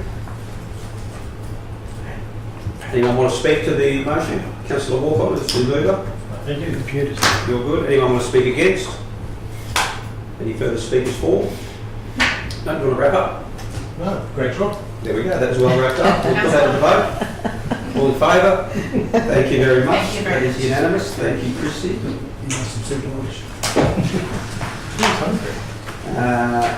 12.7, Barnbury Multi-Sports Precinct Concept Plan. Calling Molly down. Afternoon, everyone. So you may recall at the 6th of August Recreation and Culture Committee meeting, this matter was laid on the table pending some further amendments. So those amendments have occurred, which included additional feedback from user groups, as well as further details in terms of it being an aspirational document rather than every club must follow this document. So this is the newest draft presented for your review. And as I said, the intent is that it's for us to aspire to, and it can provide some support and evidence to many sporting groups to apply for grants or to seek support for relocating or improving their current location. Thank you, Molly. I know there's a lot in this, but so I don't want to treat it lightly. With But Mr. got a Mayor. question? Are you moving that, Councillor Friend? And I have a question Yep. as well. Absolutely. We've got a seconder there. Councillor. Oh, yeah, sure, portfolio, sure. I'll second it. Thanks. Okay, well, Yeah, Councillor Walker. Over to you, Councillor Friend. Thank you. Thanks, Molly, for the hard work and the long hours that you and your staff have put into this. My question is, this particular document is a living document, is that correct? Correct. So it's constantly changing over time. This is just the first step. That's right. The first concept plan was done in 2017, and it hasn't been looked at since. So the current trends of sporting clubs and organisations, the current requests and needs of all of our sporting clubs and associations were included into this review of the concept plan, and the intention is to review it every couple of years to stay on track with what's trending as popular sports, what requests we're getting from community about the increase in new sporting facilities. So yes, absolutely a living document, and no commitment has been made except we're looking to fill Barnbury Multi-Sports Complex with a multitude of sports. My second and last question, Molly, is that this was laid on the table for further information to be gained from clubs. In your professional opinion, was this helpful at the time, or has it just delayed the process? No, it was helpful, and it did allow officers to have a really open, honest and very educational conversation with those who didn't participate in the original survey. So it allowed us that opportunity to understand why that survey may not have been appealing, accessible, relevant, and it also gave us further relationship building opportunities for our sporting clubs, particularly those in our multi-sports areas which Council has a lot of control over. So that was a very worthwhile exercise. It also was a good opportunity to make clear to clubs that we're available every day. They do not need to wait for a survey to provide feedback, suggestions, information. And just to reiterate that, as you know too, with sporting clubs and every volunteer organisation, every year we could have a whole new committee because volunteers change often or parents come along when their children are playing that sport. So it's a good reminder for us to continually check in, as those we may have had a conversation with previously might not still be on the committee. And so we just need to remind ourselves of the flux of those volunteers.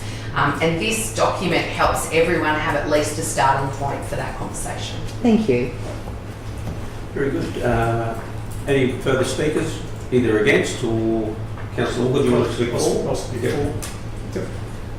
So yeah, just want to say, Molly and all the team, congratulations on on a great report here. That I also had a conversation with one of the sporting groups out there, and it was part of the hold-up of finalising a plan to be able to go and get grants, etc. And this is a step forward. I hope anyway that it's a step forward in that we can go back to clubs and say, here's the master plan, and they can go ahead and go and get grants. And with a growing community as well, we need to be able to look to the future, 10, 20 years from now, and to know that some clubs are going to expand. Well, there may be only one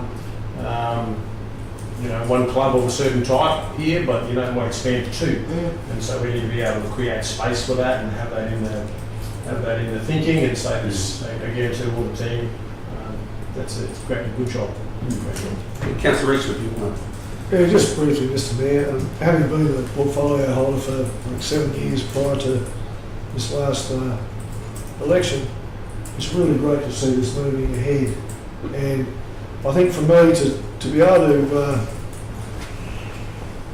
to know that the facility is going to become that multi-sports facility that this place needs, what that does, it enables our sports teams to be able to be more efficient as they share resources, amenities, etc. And look, it's a step in the right direction, and I'm sure it will continue to evolve as it has in the past. And look forward to the growth and to see people out there playing sport and liven the place up a bit.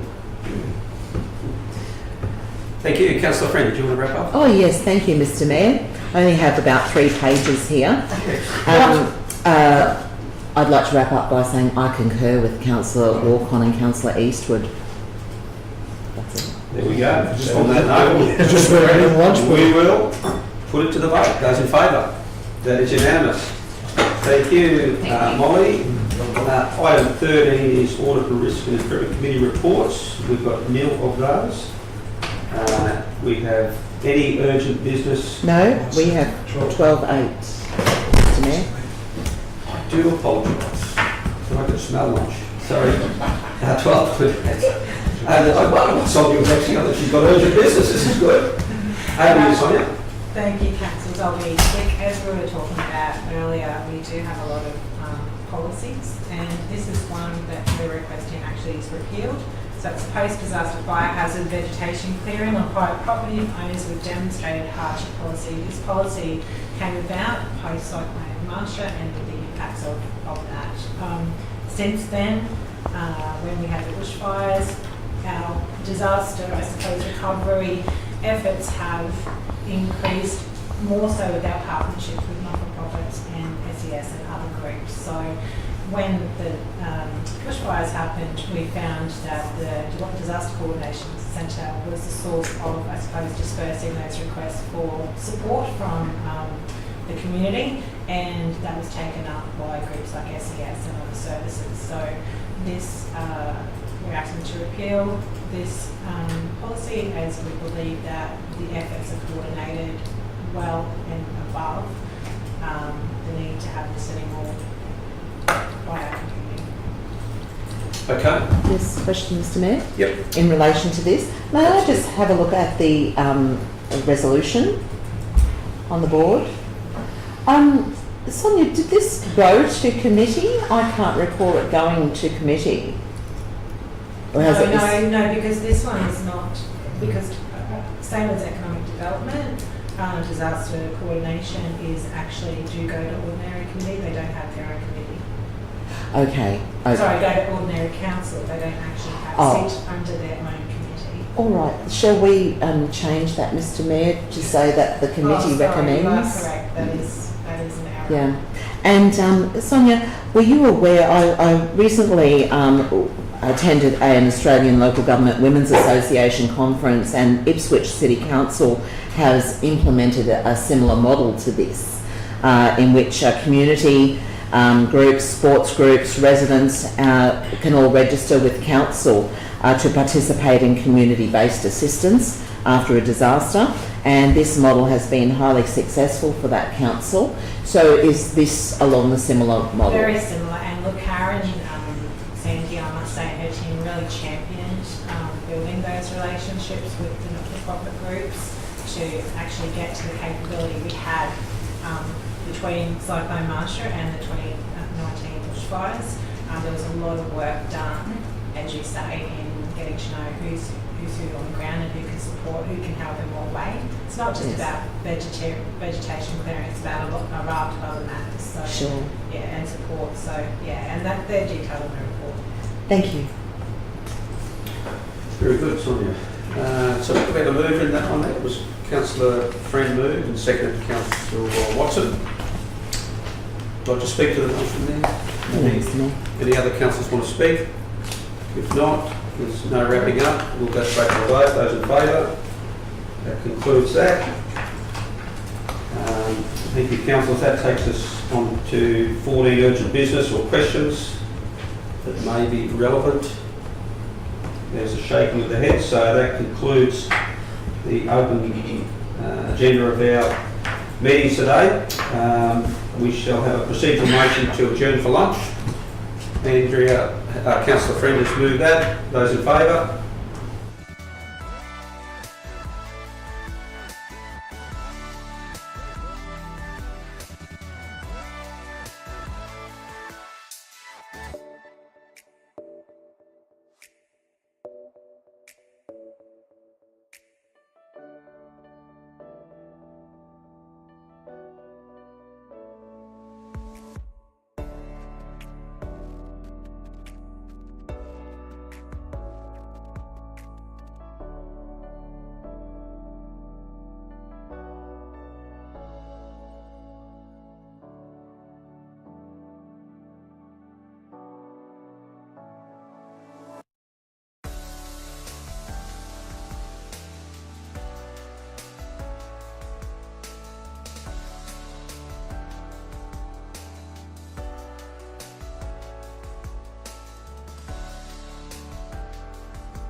Thank you. Well, welcome back, councillors and staff, and those watching in on live stream. We are going to resume our meeting, and we have our closed session to deal with, our confidential matters that have been identified as requiring to be in the confidential section of our meeting, in consistency with the Local Government Act. So if I could have a mover to go into closed session. Resumed. We need to resume. vote. Do we need to resume the procedural to resume the meeting? Yes. Let's do that. I'll do that one. Thank you, Councillor Walk-on. All those in favour? Thank you very much. And a mover to go into closed session. We've got Councillor Eastwood has moved, Councillor Walk-on seconded. All those in favour? Thank you very much. Cameras off, and we'll start.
Okay, councillors, we're back online. Welcome everybody back online for the final matters of our items today. We've got our confidential reports. First up is 16.1. Notice of motion from Councillor Glenn Maida requesting an administrative report. I believe Councillor Maida is not with us this afternoon, so I think Councillor Walker, you wanted to. Yeah, I just think it's be good to deal with it. The councillor Maida is present, so she can speak to it and bring some understanding that's necessary to move forward with this. So if we can just Procedurally. do Procedural. Is that what it is? Yep. Let's do that. Let's do that. Those in favour? There we go, that's carried. Lay it on the table. We Lay it on laid the it on the table. table. Okay, 16.2, lessons learned from Merlin Project Review. Councillors, do we have a mover, a seconder for that? I believe Councillor Eastwood, you're going to move that, and Councillor Walker, you seconding that. By all means, if you want to speak to that motion, by all means do so. Mr Mayor, look, I'll reserve my right to wrap up if need be. Okay. Now, we're breaking this into two, is that? Okay, so we're breaking this into two sections. Okay, so anyone want to speak against the motion? And the motion is that council notes the recommendations contained in the lessons learned report. There's no one speaking against. All I'd like to speak in favour is that I have appreciated the complexity. Well, I think I've learnt more through the process and fully appreciate the complexities of the review that was undertaken by our CEO, Mr. Alistair Dawson. I am somewhat appreciative that we have a CEO at present who certainly has a thorough understanding of the very complex world of IT and is able to support our IT staff during this fairly challenging time. So I'm appreciative of that on behalf of the community, and that's all I want to say. Any further comments? No? Councillor Eastwood? Just to reiterate that, Mr Mayor, and to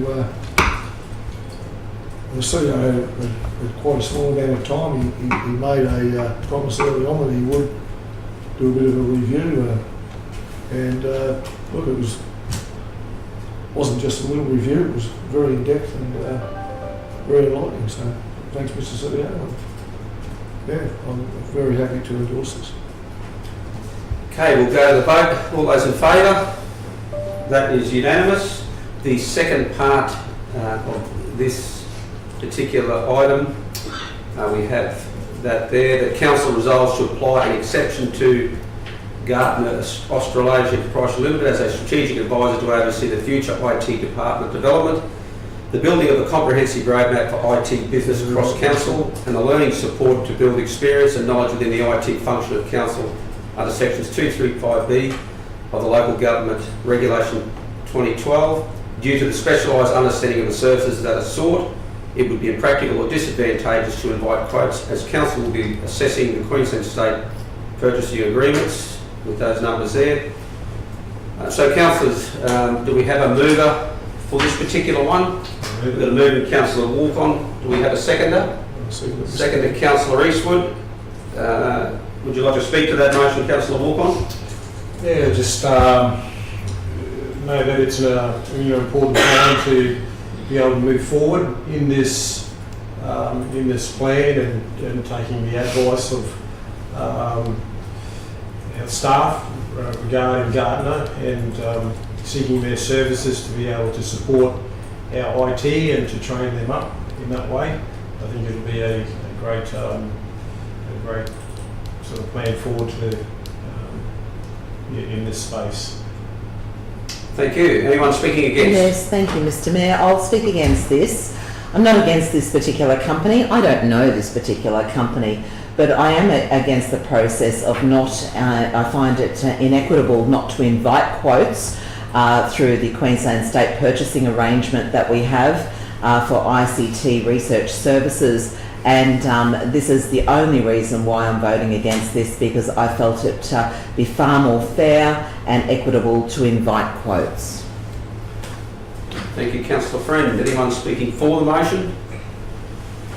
I would just briefly, Mr Mayor, I think with the time frames available, with the expertise and the, I guess, the knowledge that's directed us towards Gardner, I just think it's probably our best bet in this terrible situation we're dealing with what's happening. Thank you. Any further speakers against? Do you want to? I'm just happy to endorse the motion in its current form. The organisation is under extreme pressure. It has been for some time. This is not a pleasant subject at all, and we need to be fairly agile in providing a pathway forward, which has been put before us. And in supporting this, I believe that it is necessary to do so. To potentially put back another 2 to 3 months on something that our organisation needs every effort from us as a council to lead, and sometimes leading requires us to recognise at times we need to be agile and responsive in the decisions we make to then empower the organisation to move forward. And we take on board that responsibility. I totally recognise that, but I believe the organisation would be looking at us to assist them in this difficult time. So I don't want to get in the way of that. So on those grounds, I'm prepared to support it in its current form. Councillor Eastwood, did you want to wrap up? Councillor Walcon. Councillor Walcon, sorry. No, I think all's been said. Thank you. Okay, councillors will take that to the vote. Those in favour? Those against? Thank you, councillors. Item 16.3, Industrial Relations Matters. I believe Councillor Friend, Yes. you were moving this. Happy to move this, Mr Mayor. Councillor Watson was going to second that. Over to you, Councillor Friend. Yes, thank you. I will just reserve my right to wrap up at the end. Thank you, Mr Mayor. Certainly. Anyone speaking against the motion? Anyone further speaking for? Councillor Watson. I'd just like to say I'm glad it's over. We can move on. It's been very stressful to many people in the organisation. Thank you, Councillor Watson. Any further speakers? No. Councillor Friend, your floor is yours to wrap up. Thank you, Mr Mayor. I concur and agree with Councillor Watson in relation to stressful situations for all involved. We can't discuss what's going on, but I certainly can and will, according to this council resolution, congratulate and thank the former CEO, Mr Cale Dendell, for his exemplary service, record of service that he performed whilst here at Livingstone Shire Council, and we wish him all the very best with his new tenure in Isaac Regional Council. So thank you very much, Mr Dendell. There we go, we'll put that to the vote. Those in favour? That's unanimous. Thank you, councillors. Takes us on to item 16.4, strategic project progression of the Capricorn Homemaker Stage 2, New Depot, Gateway Stage 4 and 5. I believe Councillor Walcon, you're interested to move that, and seconded by Councillor Friend. Councillor Walcon. Yeah, just thank you, Mr Mayor. It's not progressing with the Capricorn Coast Homemaker Centre Stage 2.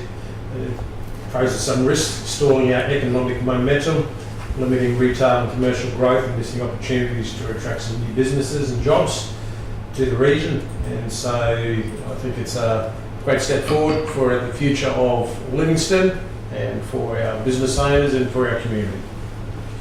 Thank you, Councillor Walcon. Anyone speaking against the motion? Any further speakers for? No? We'll go to the vote. Councillors, those in favour? Thank you, that's unanimous. Item 16.5, Anglican Central Queensland Limited Emu Park Land Transfer Project. I believe Councillor Walcon, you were prepared to move this. Yes. And also Councillor Friend was going to second my understanding. Did you want to speak at all to that? Yeah, sure. Thank you, Mr Mayor. You know, we are in very tough situations in terms financially with a lot of people with the cost of living, etc. And so to be able to provide some community housing in this area is a great initiative, great step forward for council. It's something that council can do, and so it's being proactive in this way is a good step forward for families and individuals who are struggling in this time of financial burden. Thank you, Councillor Walker. Anyone speaking against? Any further speakers for? Councillor Friend? Thank you, Mr Mayor. I appreciate that. I agree once again with what Councillor Walcon has said, but it's not just families struggling, and yes, they are struggling terribly. You just need to ask Councillor Watson, who runs the Capricorn Food Bank, sitting next to me. But it's also frontline workers, those in emergency services, police, nurses, and ambulance officers, etc., that want to come and are willing to come to Central Queensland to work and to help save lives, but there's not enough accommodation for them. And I certainly believe that this is a win-win situation for our region, and as I was when we gifted this particular parcel of land, which would have cost quite a lot of money for us to develop ourselves, to Anglicare, then we can then arrange more housing, which, as you all know, we're in a housing crisis. So this is a wonderful result. Thank you. Thank you. Anyone speaking against? No. Cool. You want to speak for? Councillor? I was only thinking last night about this, and I've had some people say to me that council's doing the wrong thing by gifting land for this situation, but I look at it as it's one of the only ways that we can help the community in providing housing. And as Councillor Friend said about the food relief, our numbers have increased, and they've increased, but then at the same time there's a lot of people buying half hampers, which means they are hurting. A lot of people out there are hurting, and this is one way of helping. So I hope you all agree to approve this.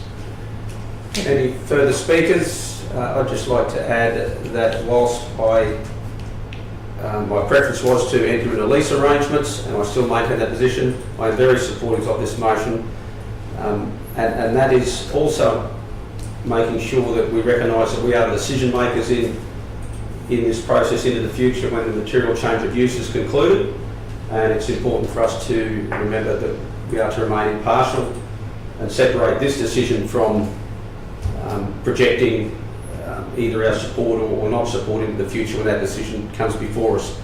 So this is specific to the legalities of the land tenure, and I'm very prepared to support it in its amended form. Councillor Walker, did you want to wrap up at all? Or? No, thank you. No? Okay, we'll go to vote. All those in favour? That's unanimous. Thank you, councillors. Item 16.6 is properties eligible for sale of land for rate arrears. I'm prepared to move this, councillors, and I believe Councillor Watson, you've got a second. Begrudgingly. Yeah, certainly none of us as councillors like to see these reports come before us, but I am somewhat reminded that it is our responsibility that we sit here to make these decisions, and we make decisions at times that are easy and some are hard. But I am encouraged, and I certainly want to encourage any persons who are finding themselves in financial challenges with their rates, that this council will do all it can, as I have seen over the last 10 years I've been here, to work out any way possible to ensure that they remain in their properties, and this process is reflected in what we are adopting here today as well. So I put it to the table there. Anyone want to speak against? Any further speakers for? Nope. We'll go to vote. Those in favour? That's unanimous. Thank you. And now final. Mr Mayor, I have a Yes. declarable conflict of interest in this particular agenda item, legal matters and public liability claim reports, and I shall be leaving the room. Thank you, Councillor Friend.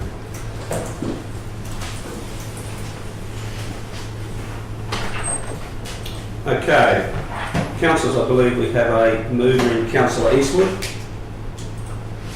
and a seconder in Councillor Walk-on. So The floor is yours, Councillor Eastwood. Probably don't need to say too much about this, Mr Mayor. I'll just vote on it. Certainly. Anyone want to speak against? No further speakers for. We'll put that to the vote. Those in favour? That's also unanimous. We could call Councillor Friend back into the room. That would be great. Thank you, Councillor Friend. You weren't listening. No, I was timing it. Thank you, councillors. That concludes all items of business for the day, which our CEO has given the nod there, which is always good. Thank you, Mr CEO, for your assistance throughout the day, and thank you to all the staff, the directors and various officers. Really appreciate your support today. It was a pretty challenging meeting with a lot on the agenda there, and I thank you for your collaboration all the way throughout the day. On that note, we will close the meeting at